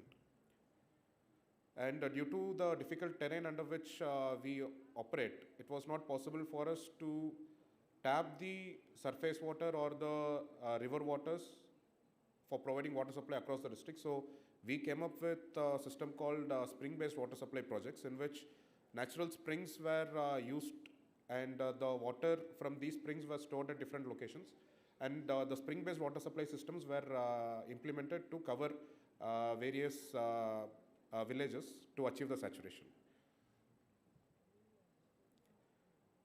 And due to lack of infrastructure in terms of electricity, road connectivity, we also employed different solar-powered small village schemes, through which the saturation of drinking water, which is a very basic right for the households, that was being achieved in these distant remote villages. So coming to Pradhan Mantri Awas Yojana Gramin, we had this concept of Mo Adarsh Gruha, which translates to my model house, in which we would try to converge and saturate all the other additional facilities that one could get under various other schemes, like under Saubhagya Yojana, electricity connection, IHHL under Swachh Bharat Mission, piped water supply under JJM, land pata under the state scheme called Vasundhara Yojana, LPG connection. We would be converging the household, which is prominent and prevalent in all the other states also. So providing 95 days percentage for household constructions, and different other schemes like pension, ration card, etc. So in order to empower the beneficiaries, we designed something called a Mo Adarsh Gara Khata, which is a booklet which we gave to every single household, every single beneficiary, in which they would know what all benefits they are eligible to get. So the booklet would speak about what is the size of house they are eligible to get, what is the amount under SBM for them to construct the IHHL, what is the pension eligibility, what are the other different schemes which they can take benefit from, and every scheme would have the signature of the BDO and the local sarpanch, so that the stakeholders at the field level would also know at any point of time whether different schemes have reached to that particular household or not. And whenever a senior officer goes to the field, we first inspect this particular booklet, from which we could understand whether all the services have reached that particular household or not. And due to Koraput being a hilly district, and we do not have any major rivers there, so there was a huge shortage of raw materials like sand and bricks. So we engaged local SHG groups, and using the fly ash from NALCO, we empowered the SHGs, we gave them bank linkages, and we gave them technical support. And SHG groups in different pockets of the district, they started operating fly ash brick manufacturing units, and they had a assured business of supplying these bricks to all the government construction activities, also for the PMAY households. So this has helped us do away with the difficulty of finding raw material, and sand from neighboring districts were brought in, and sand banks were created in all the blocks, from where the beneficiaries could collect sand at a very minimal rate. And we also tried to identify masons who were beneficiaries under PM Vishwakarma Yojana, and they were tagged with cluster houses, so that trained and skilled masons were available for faster construction of houses across the district. So this is one beneficiary who had the opportunity of getting the key to his house from Hon'ble Prime Minister when Honorable PM had visited Bhubaneswar. So similarly, under PMAY Urban, there was a single window system for clearing all the applications, and specific ward-wise camps were organized to rope in beneficiaries to make them understand about the different benefits in addition to PMAY. And Odisha has a unique concept of giving land rights certificates, which is not exactly a patta, but rights over the land where different slums have emerged. So using these LRCs, they could claim PMAY, because in urban areas, the land availability is very minimal, and it is also difficult to keep giving land without infinitely. So land rights certificates were given to facilitate urban slum dwellers to avail PMAY urban housing, and they were able to construct houses there. So Mission Indradhanush is one scheme where we have achieved 100% saturation, because earlier it was very difficult and there was a lot of hesitation among the beneficiaries to take vaccination. So we started giving out vaccination invitation cards, which you are able to see on the top right. So invitation cards were given to all the households where they were due for a vaccine, and they were invited to come to the vaccination sessions. And we also had a online database through which we started monitoring every single child. And there were few habitations where the people did not turn out. So we had special campaigns. Our healthcare workers used to cross rivers, and they used to go by foot also to different habitations to ensure last mile delivery of vaccination. And we had introduced these Pico projectors, which is a handheld mobile projector to showcase the benefits and the disadvantages of not being vaccinated to the rural households, so that they could understand better. It was a way of sensitizing the rural households. And due to the poor connectivity for different habitations, we had these boat ambulances mobilized, and our team used to travel by boat, crossing rivers and water reservoirs to reach the last mile. So under PMJAY, in addition to covering the beneficiaries, we also took up infrastructure augmentation of our existing government hospitals, starting from our sub-centers to the district headquarter hospital under Amma Hospital scheme, where state-of-the-art infrastructure was created. So any kind of immediate response was ensured at these hospitals, because Koraput had only 4 empaneled hospitals, and that was also located in the district headquarter. So it was difficult for a person in a very distant block to always rely on these private hospitals. So we took a conscious effort to ensure that all basic facilities are also available in our sub-centers, CHCs, and our government infrastructure, so that only in case of any complications, they would come to the district headquarter hospital, or they will move to Bhubaneswar or Visakhapatnam, which are the other possible locations for tertiary care. Koraput has a decent DMF, District Mental Foundation Fund, of around 80 crores. So most of these funds were utilized either in education or in healthcare, and we also augmented the existing ambulance fleet, which would help connect the rural households to the district headquarter hospital. And we also liberally utilized our Red Cross funds for providing it to the beneficiaries who wanted to travel to Visakhapatnam or Bhubaneswar for tertiary care.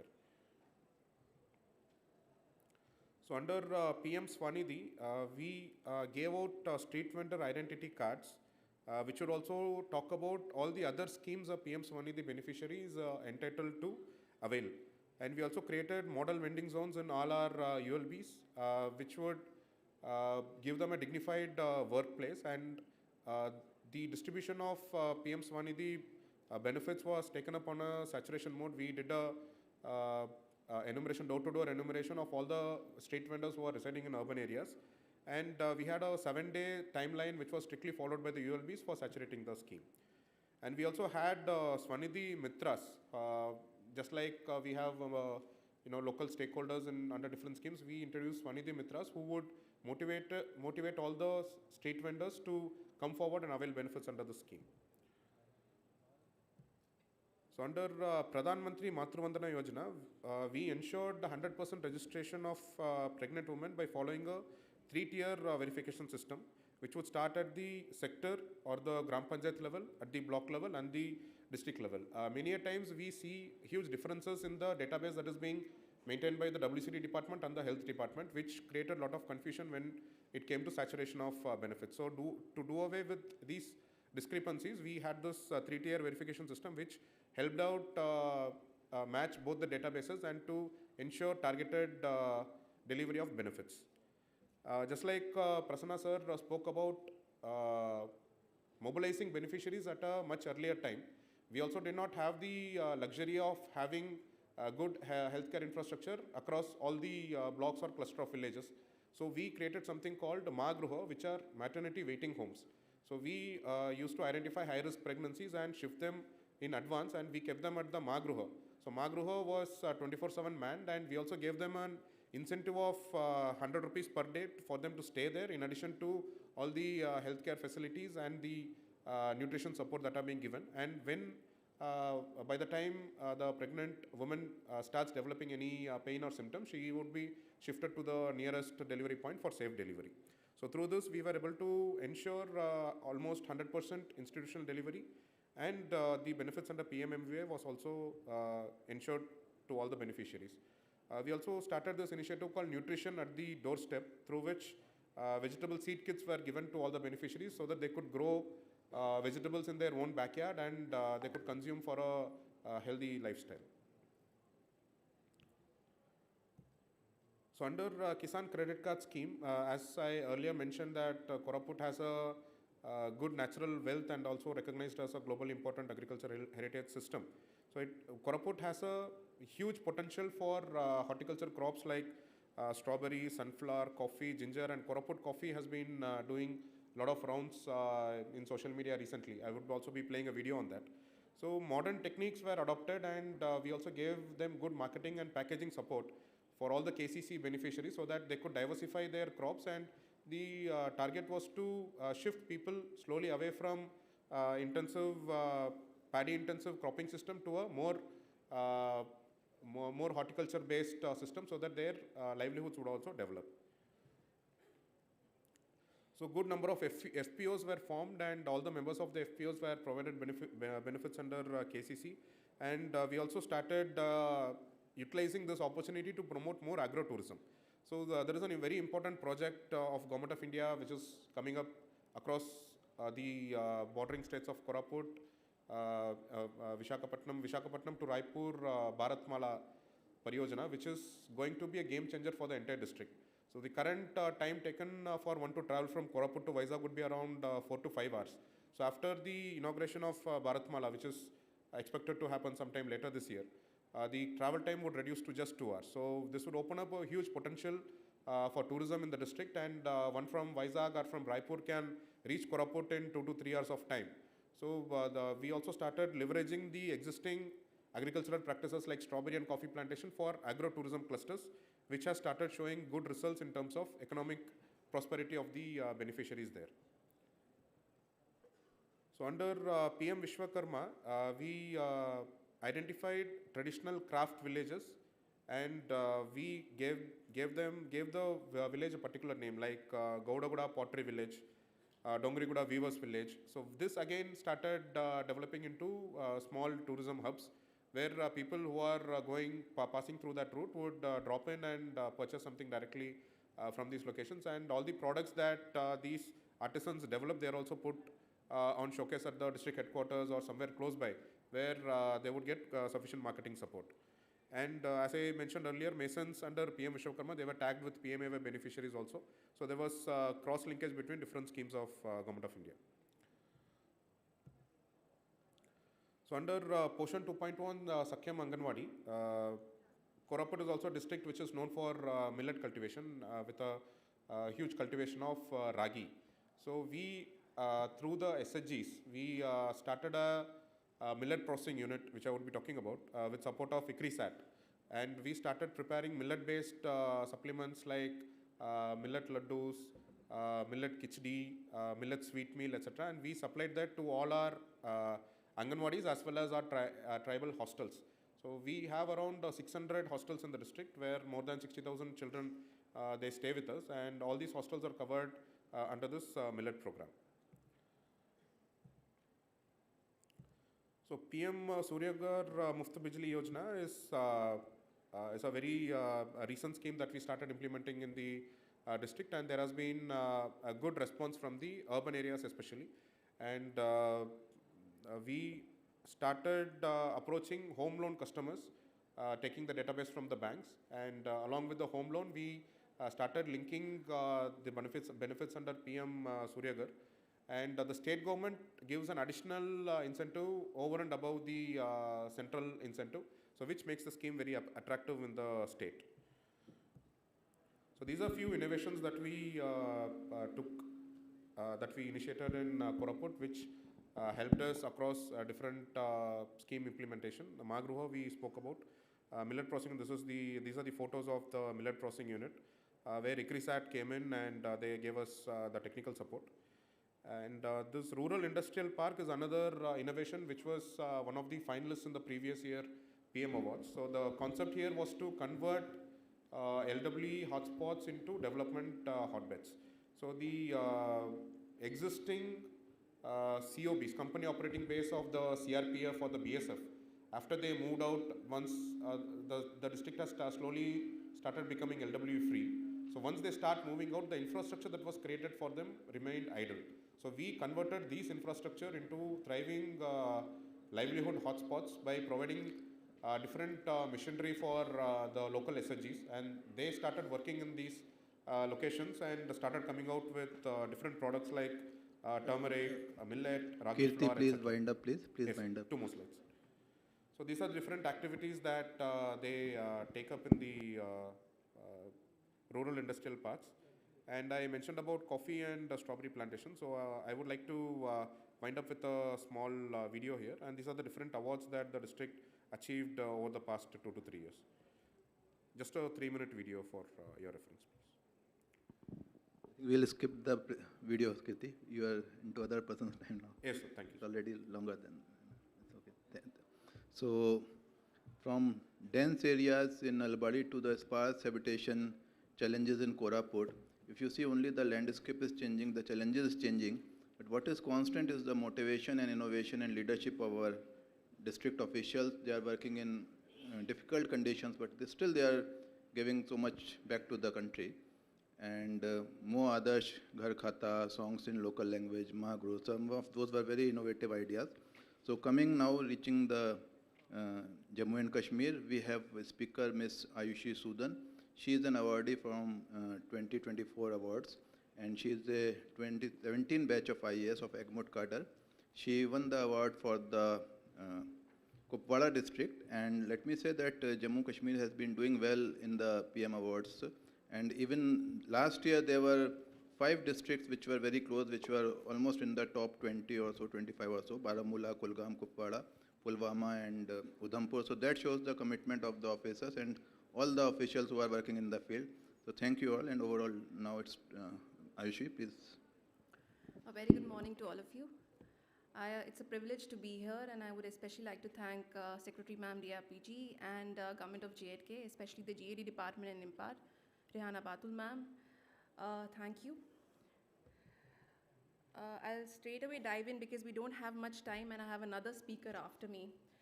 So to begin with, Kupwara. Kupwara is the northernmost district of Jammu and Kashmir. It's a border district with a very long LSE of around 180 kilometers. In the past, it has faced insurgency. It is primarily rural, agriculture-based. It has a very high forest cover of 75%. Apart from that, it has immense tourism potential with valleys like Lolab, Keran, Machil, and Bangas. It's the highest walnut producer in the country. And as I said, these are the things. I'll straight away dive into what Kupwara. I want to show this picture to you. This picture is that of a remote aspirational block of Kupwara called Keran. On the left-hand side of the Neelam River, you see Keran, and on the right-hand side, you see POK. This picture captures the essence of Kupwara. Its remoteness, its the fact that it is border, and the fact that it is full of opportunities. To begin with, we identified certain gaps in our service delivery. We realized because of the past security risks and because of our overall dependence on government jobs, our private sector had not really grown.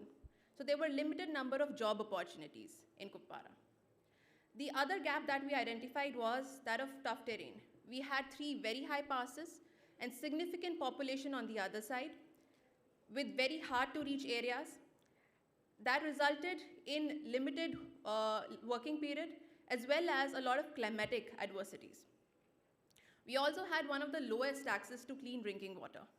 So before 2019, before JJM had started, we only had 38% of our population who had access to clean drinking water. Fourth, we had limited market opportunities. Even the products that were locally available or locally produced didn't have that kind of digital marketing or even banking facilities available. And fifth, in general, because of the low literacy rates and a lack of awareness in the rural areas, there was a limited knowledge of existing schemes in the district. So we realized we had to focus on five key areas. Since a lot of people couldn't come to the district headquarters, we had to ensure that the government could reach them at the doorstep. So a lot of outreach activities, be it back to village, be it block divasas, public darbars, panchayat level awareness camps, we wanted to bring government at the doorsteps. Second was that of capacity building. Not just of our youth, of our SAG members or our farmers, but also of our own staff. We had to sensitize them about their own roles in implementation of these schemes, saturation of these schemes, and effective and qualitative implementation of these schemes. Third was gender sensitization. We had more than 75,000 SAG members in the district, and we knew that they could be a force multiplier in the growth journey of Kupwara district. We also realized that we had one of the lowest, we had a low female literacy level. Therefore, we needed to focus more on the girl child. Fourth was that of grievance redressal and a robust feedback mechanism. So through public darbars, through portals like Samadhan, IG grams, CP grams, we ensured that there was a robust feedback mechanism. And fifth was regular follow-up and monitoring by subcommittees within the district. So this is the 6-point strategy that we laid out for ourselves. First was accountability and regular monitoring. We set up a district task force, which monitored the performance of select indicators on a regular basis. We also developed certain performance trackers for specific departments, like education and ICDS, which would track our educational institutions or our Anganwadi centers against set parameters and rank them within the district. And this we did with the help of our pyramid team, which was assigned to us by Niti Aayog. Next was extension of online services. From 4G saturation to opening of new CSC centers in the backward areas, and a push towards online services through all the already implemented government initiatives like Jan Sugam, Revenue Plus, Mission Yuva. Each and every service was available to the people through in the online mode. A special portal was also developed by the district called E-Pass for border areas to facilitate tourism in the district. Third, as the rest of the speakers before me, we also tried for convergence in schemes, be it infrastructure development. For example, in district capex, we set up more than 15,000 solar street lights. Or with the help of Manrega, we developed a robust flood protection mechanism. But apart from that, we also ensured that if we were covering one person under a particular scheme, for example, if I was covering one person under PM Swanidhi, I was also covering the same person under several social security benefit schemes, like Jeevan Jyoti Bima or Suraksha Bima Yojana, or etc. Fourth was community participation. As I previously said, the stakeholder engagement and outreach at both the levels of planning and execution was the mainstay. block divases, thana divases, panchayat level awareness camps, so that we were able to bridge the gap between the government and the people. Fifth was private sector and the NGO engagement. So we tried to get as much as CSR funding that we could. We didn't have the huge DMF resources as the previous district did. So we engaged a lot of NGOs like IOCL for infrastructure development in certain areas. For example, we developed certain block libraries. We got a few ambulances. All this with the help of private sector and NGO engagement. And the sixth, that was youth engagement. So the skill gap analysis of the youth through Mission Yuva, then skilling them against the various trades using our own district level initiative called Hon'ble Kupwara, and then linking them with subsidy-linked credit schemes for promotion of self-employment so that we could have a robust private sector in the district. There were 12 schemes under which we were assessed for the PM Awards. This is the data for the various schemes. Coming directly to JJM, we had at district level and subdivisional monitoring task forces which would implement the JJM schemes on ground. Right at the beginning, we realized that we had to rely on local knowledge also to identify spring sources, water sources, and then develop our schemes. We created Pani Samitis. We had capacity building of the same, and so that they could take ownership of these assets. And we ensured that the participation of women in these Pani Samiti was the maximum. We also tried to converge the JJM with our own district capex. So if a particular ward or a particular cluster of houses was left out during the planning phase in the JJM, we tried to cover it through our own district capex. We tried that we monitor our own water quality and manage the waterborne outbreaks. So in the last 3-4 years, we have not had any major waterborne outbreak in the district. And I would just like to mention that before 2022, where our FHTC coverage was 50%, we had increased it to 84% at the end of 2024. Pradhan Mantri Awas Yojana, this was also a very important scheme. In the 2 years between 22 and 24, we developed more than 10,000 houses. This we did by identifying all the left out households beyond our SECC data of 2011.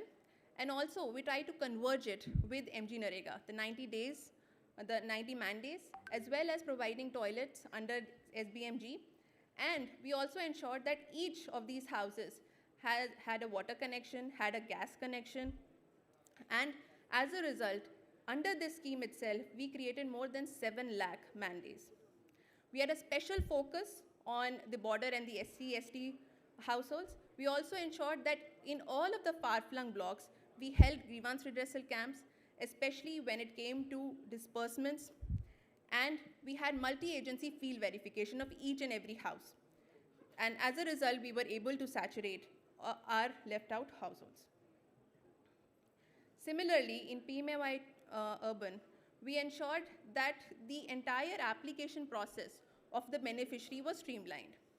We had ward-wise camps and ensured that there was a comprehensive demand survey and a door-to-door verification of potential beneficiaries so that nobody was left out. And with the help of the MIS and the geotagged mobile applications, we ensured real-time monitoring of our various stages and ensured fund disbursement as well. In total, we developed more than 1,500 houses across 3 MCs in Kupwara. Mission Indradhanush.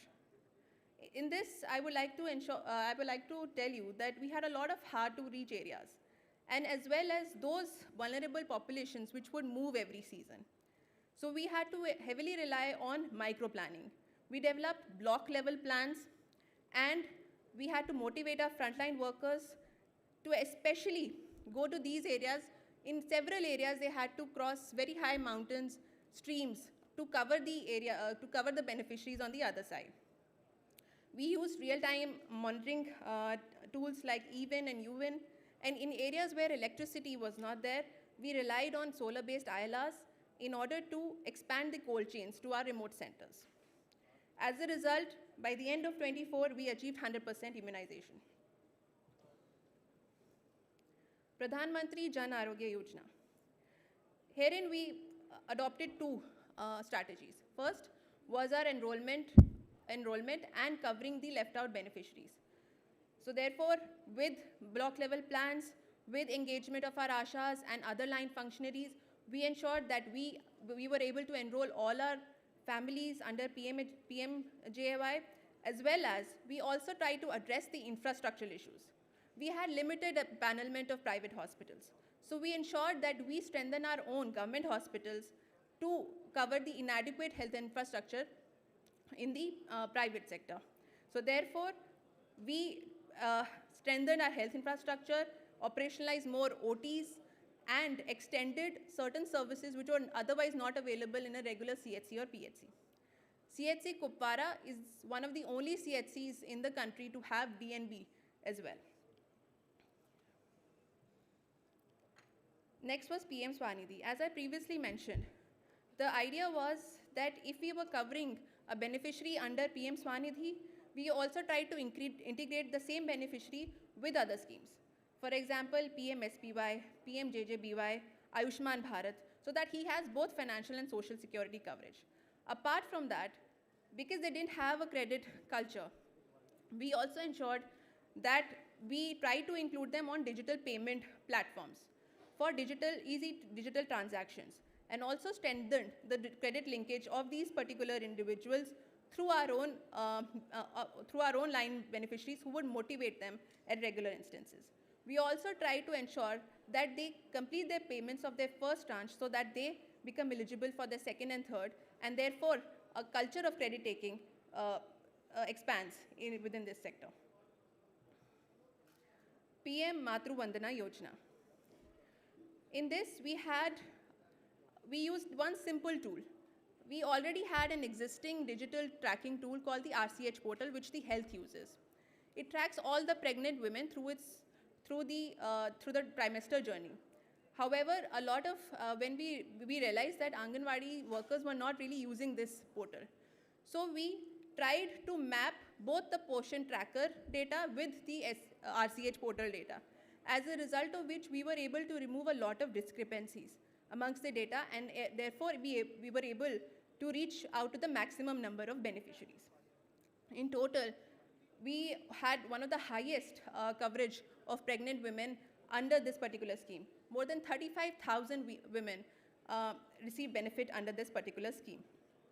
We also incentivize our Anganwadi workers and our ASHA workers, streamline the application process, line listed our pregnant women, and develop block level action plans for the same.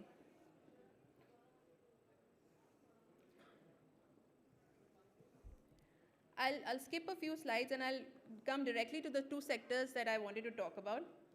First is the agriculture sector. We were lucky that we already had a very good scheme in the UT called the Holistic Agriculture Development Scheme. So we basically focused on three things. Using the existing CSS schemes and the UT level, HADP and the JK-SIP, we focused on three things. Alternative cropping. We went for oilseed production, food production, rootstock improvement under the same. We went for products which were normally we were not doing. We tried to revive red rice in Tangthar using an FPU over there. Second, Krishipreneurs.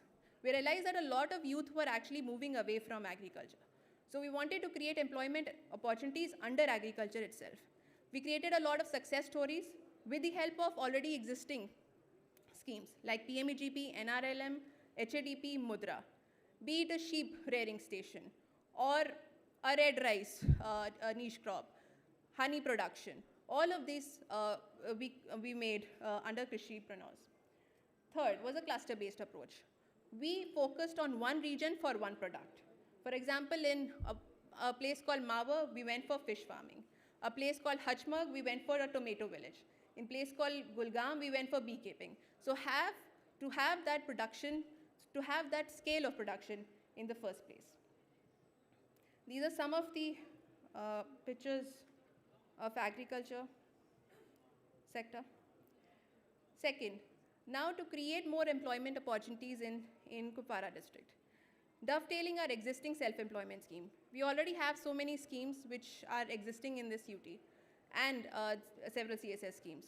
So under Mumkin, under PMEGP, KVIB, we developed more than 25,000 jobs in the last 2 years.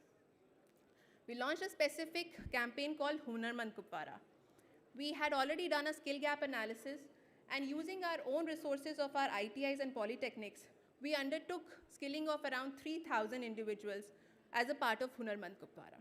These were short courses, 7-day, 14-day, 30 days, to cater to these individuals, primarily focusing on, say, digital literacy, financial literacy, something that our SAG women could also use. And creation of ecotourism centers. We had a lot of tourism potential within the district, and we had seen a massive jump in the tourist footfall as well in the last 2 years. So we realized that we had to make more homestays, we had to develop more infrastructure, so that is something that we did. And expansion of role of women through the SAGs. As I said, we already had 75,000 women who had joined SAGs, and they became the driving force in the rural economy. Ayushi, please wind up. Sir. This is the last slide I'll talk about, sir. In the education sector, we focused on use of technology. In 2 years, we developed more than 300 smart classrooms. We used AV tools in classrooms for better understanding. One specific program that we developed was that on FLN, which is Foundational Literacy and Numeracy. We did a baseline survey of our children in primary and middle classes and curated special courses for them for 30 or 45 days, and then did a midline, baseline, and an endline assessment to ensure that they reach a specific level of learning, which I'm very happy to tell that they did.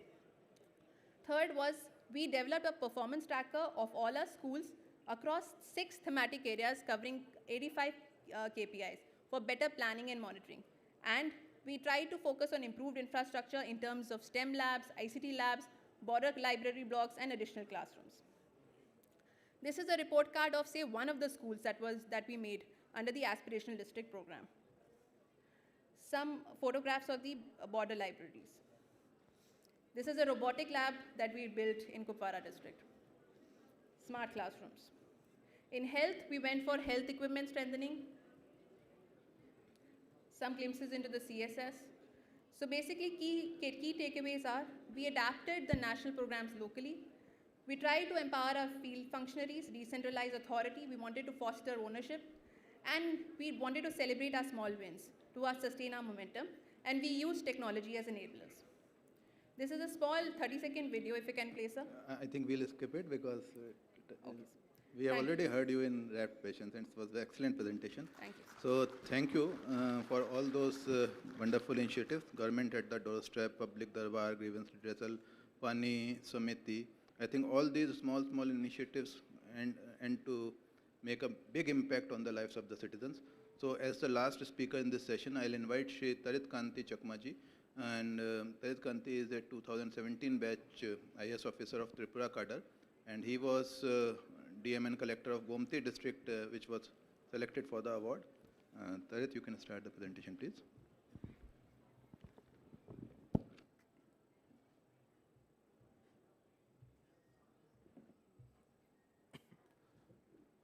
Very good afternoon. Respected Secretary Ma'am, respected Additional Secretary Sir, Sirs, Ma'am, and dear colleagues. I'll be giving a presentation that will be more pictorial so that it can be more engaging also, and because of the paucity of time, I shall be crisp and short also.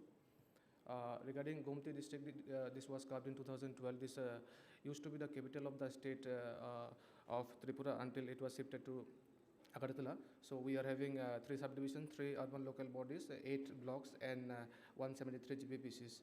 And we have bordered with Bangladesh also. These are the different schemes in focus, the 11 schemes. So for the different schemes, we have been able to achieve we have tried to for maximum saturation, 80%, 90%, and all this we have tried to do. Same here. So the different challenges will be very quick also. So there, usually in northeastern states, we can see a lot of monsoons being there, and there will be obviously floods. And Gomti, that district name comes from the river Gomti, which flows through the districts, obviously.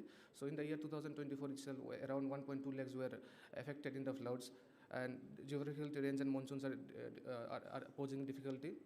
Cultural and social barriers, there are 19 different tribes, each with different languages and own set of differences also. There is a lack of skill level and trained personnel also. And Jan Bhagidari, we have to take care of all the different 19 tribes which has their own languages, own set of cultures and all. Financial inclusion, because of the sparse population being distributed everywhere. So this is also one of the challenges, and areas with low connectivity is also one of the tasks. So we have tried to see to the quantitative aspects how we had to try to get 100% saturation in most of the schemes here. As I said, it will be more pictorial. So we have tried for the 100% saturation. We have the involvement of the elected representatives, the PRI institutions and all, using of the digital platform for maximum outreach, and IEC and BCC behavioral campaign, and also we have also tried to strengthen the institutions, PRI institutions, with the award that we have got, Nanaji Deshmukh award we have got in 2024 from Ministry of Panchayati Raj. And we have this Viksit Bharat Sankalp Yatra, so obviously we had this Protigora Association of the district also. We actually had clubbed them together. We had done a lot of camps so that the maximum outreach can be happening for the different implementation strategies for the different schemes. And we have our own district vision 2047 for the different schemes. It was actually launched from the district, and we actually had different meetings on regular basis so that we can follow up with the different line departments and PRIs and other stakeholders also. So regarding qualitative aspects, we wanted to see that the quality of the different schemes being implemented are good. In this respect, so there is a feedback mechanism. We have this QR code generated by the district, so we will be pasting that QR code in different GPBC offices in a different Anganwadi center. So anyone having any complaint, that doesn't need to go anywhere. You just have to scan that particular QR code and put up your complaint. That will be reaching to the district collector here. So recognition through GI tagging in the year 2024, we from the district itself we have got two different products being GI tagged because of we had been looking to the quality aspect obviously, and auditing being done, periodical review meeting and inspections was also done, as seen in the pictures also. So regular field visits and grievance redressal mechanisms are there. CBgram, CM Helpline, Amar Sarkar of the state government is there. Clean and Green Office obviously.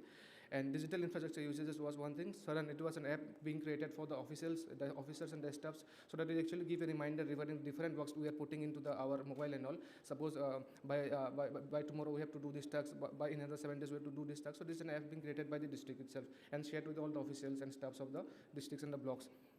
So regarding the Clean and Green Office, we actually had tried on World Environment Day, we had planted 1 lakh trees in 5 minutes in the district. Behavioral changes, we actually had tried to incorporate this in all the institutions, including the hospitals also. For the Kayalkalp category also, from our district hospital, they had secured the first position in the state. So these behavioral changes in Anganwadi centers and other places, bio-toilets. So regarding the innovative aspects, the main things like the panchayats are the main building block institutions. So we actually had focus on the model, the panchayats to be created as a model. So we had tried to give them the maximum facilities so that a sense of ownership comes to the Gram Pradhan and other members here. So solar power panchayats, safe drinking water facilities in all the panchayats and all, and striving for the ISO certification. We have got 8.5 CR from the Ministry of Panchayati Raj for doing good works in the year 2024. We had used that particular funds for the ISO certification also. And yearly calendar of blocks and panchayats was also there. As you can see, Honorable Governor was there launching the block calendar in one of our blocks here. Model Panchayat regular Mahila Savas was being done. Online service delivery from the blocks was also being done, and Divyangjan friendly panchayats was also looked into. Solar and coming to the other parts, model Anganwadis. So we had the solar powered Anganwadis with CCTV systems in our districts. Many of the a maximum chunk of the Anganwadi centers we have tried to do safe drinking water and steps for providing electricity connection in the Anganwadi centers. Basically, there is no electricity connection in the Anganwadi center. So using the funds that we have received from the Minister of Panchayati Raj, we had taken this initiative for providing electricity connection in all the Anganwadi centers, and child-friendly furniture was being taken for all the Anganwadi centers in the district. Other initiatives includes the recognition of the employees on a regular basis. Suppose there is wall environment, there is this SBM thing and all. So wherever possible, if there are any particular occasion, so we used to highlight and give recognition to the employees, including the GRS, RPM, executive engineers, BDOs, SDMs, and everyone. And innovative JJM projects we actually undertook in the district also. This is the highlights of the visit done by the ministry's sport assessment team.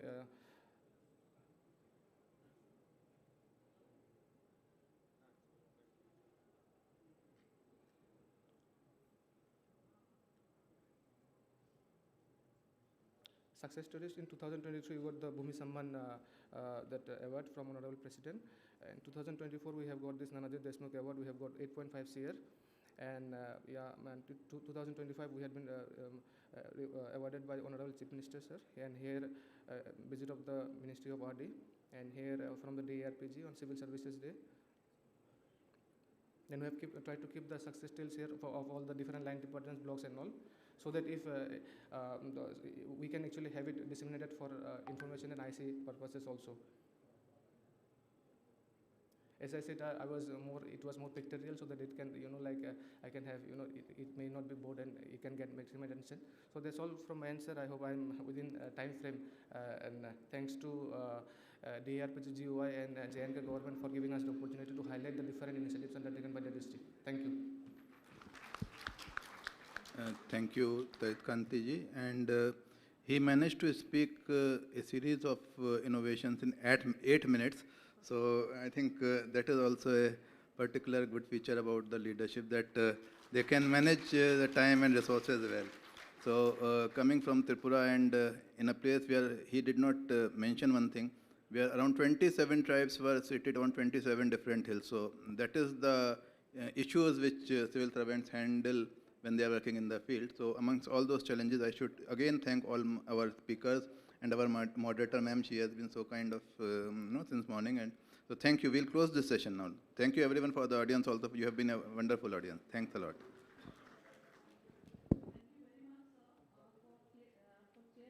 Guiding session with an excellent context setting for the conference. I would like to thank all the officers on the dais for their valuable contribution, initiatives, and inspiring work.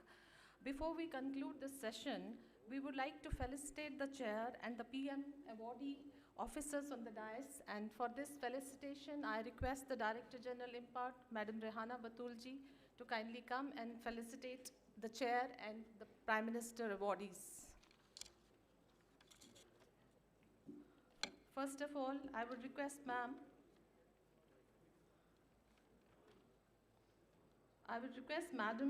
to felicitate Shri Puneet Yadav ji with a memento, please. With a round of applause from the audience, please. Shri V. Prasanna Venkatesh, Secretary, Andhra Pradesh.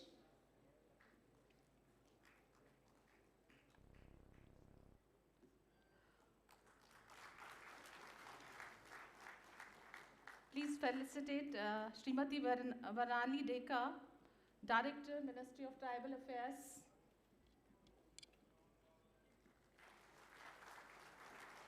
Shri V. Kirti Vasan, Collector of Kuruput District.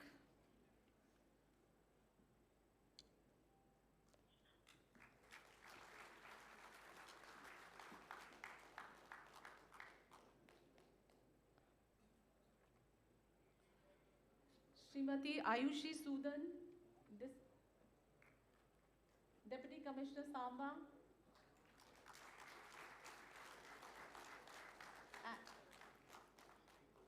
And Shri Tarit Kanti Chakma ji.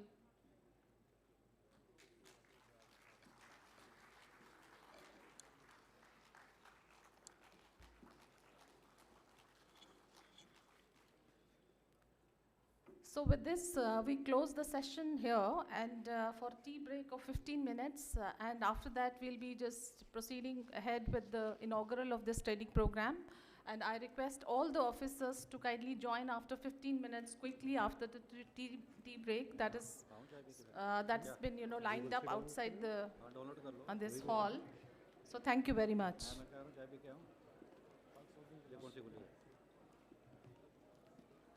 नहीं नहीं कौन वाला है M वाला ना ना नीचे आओ नीचे आओ शो मोर अकाउंट सर कौन सा नहीं नहीं ये नहीं है नीचे ऐड करना पड़ेगा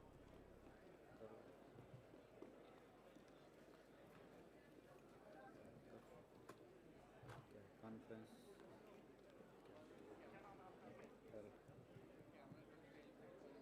सीधा कॉन्फ्रेंस डॉट मटेरियल्स में इंपा कॉन्फ्रेंस इंपा कॉन्फ्रेंस डॉट मटेरियल्स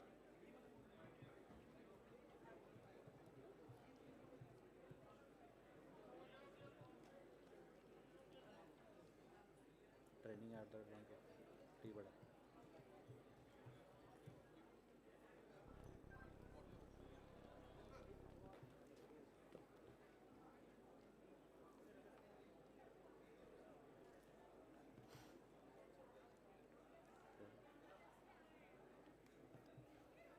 लैपटॉप इधर रख लो ना आपने क्यों परेशान इसको अब उस फोल्डर उसी के अंदर फोल्डर बनाओ आफ्टरनून कुछ करके आफ्टर लंच या आफ्टरनून कर लो ये इसी में डालेंगे आप क्योंकि वो हमने उसमें डाला ना हाँ नहीं इसमें फोल्डर में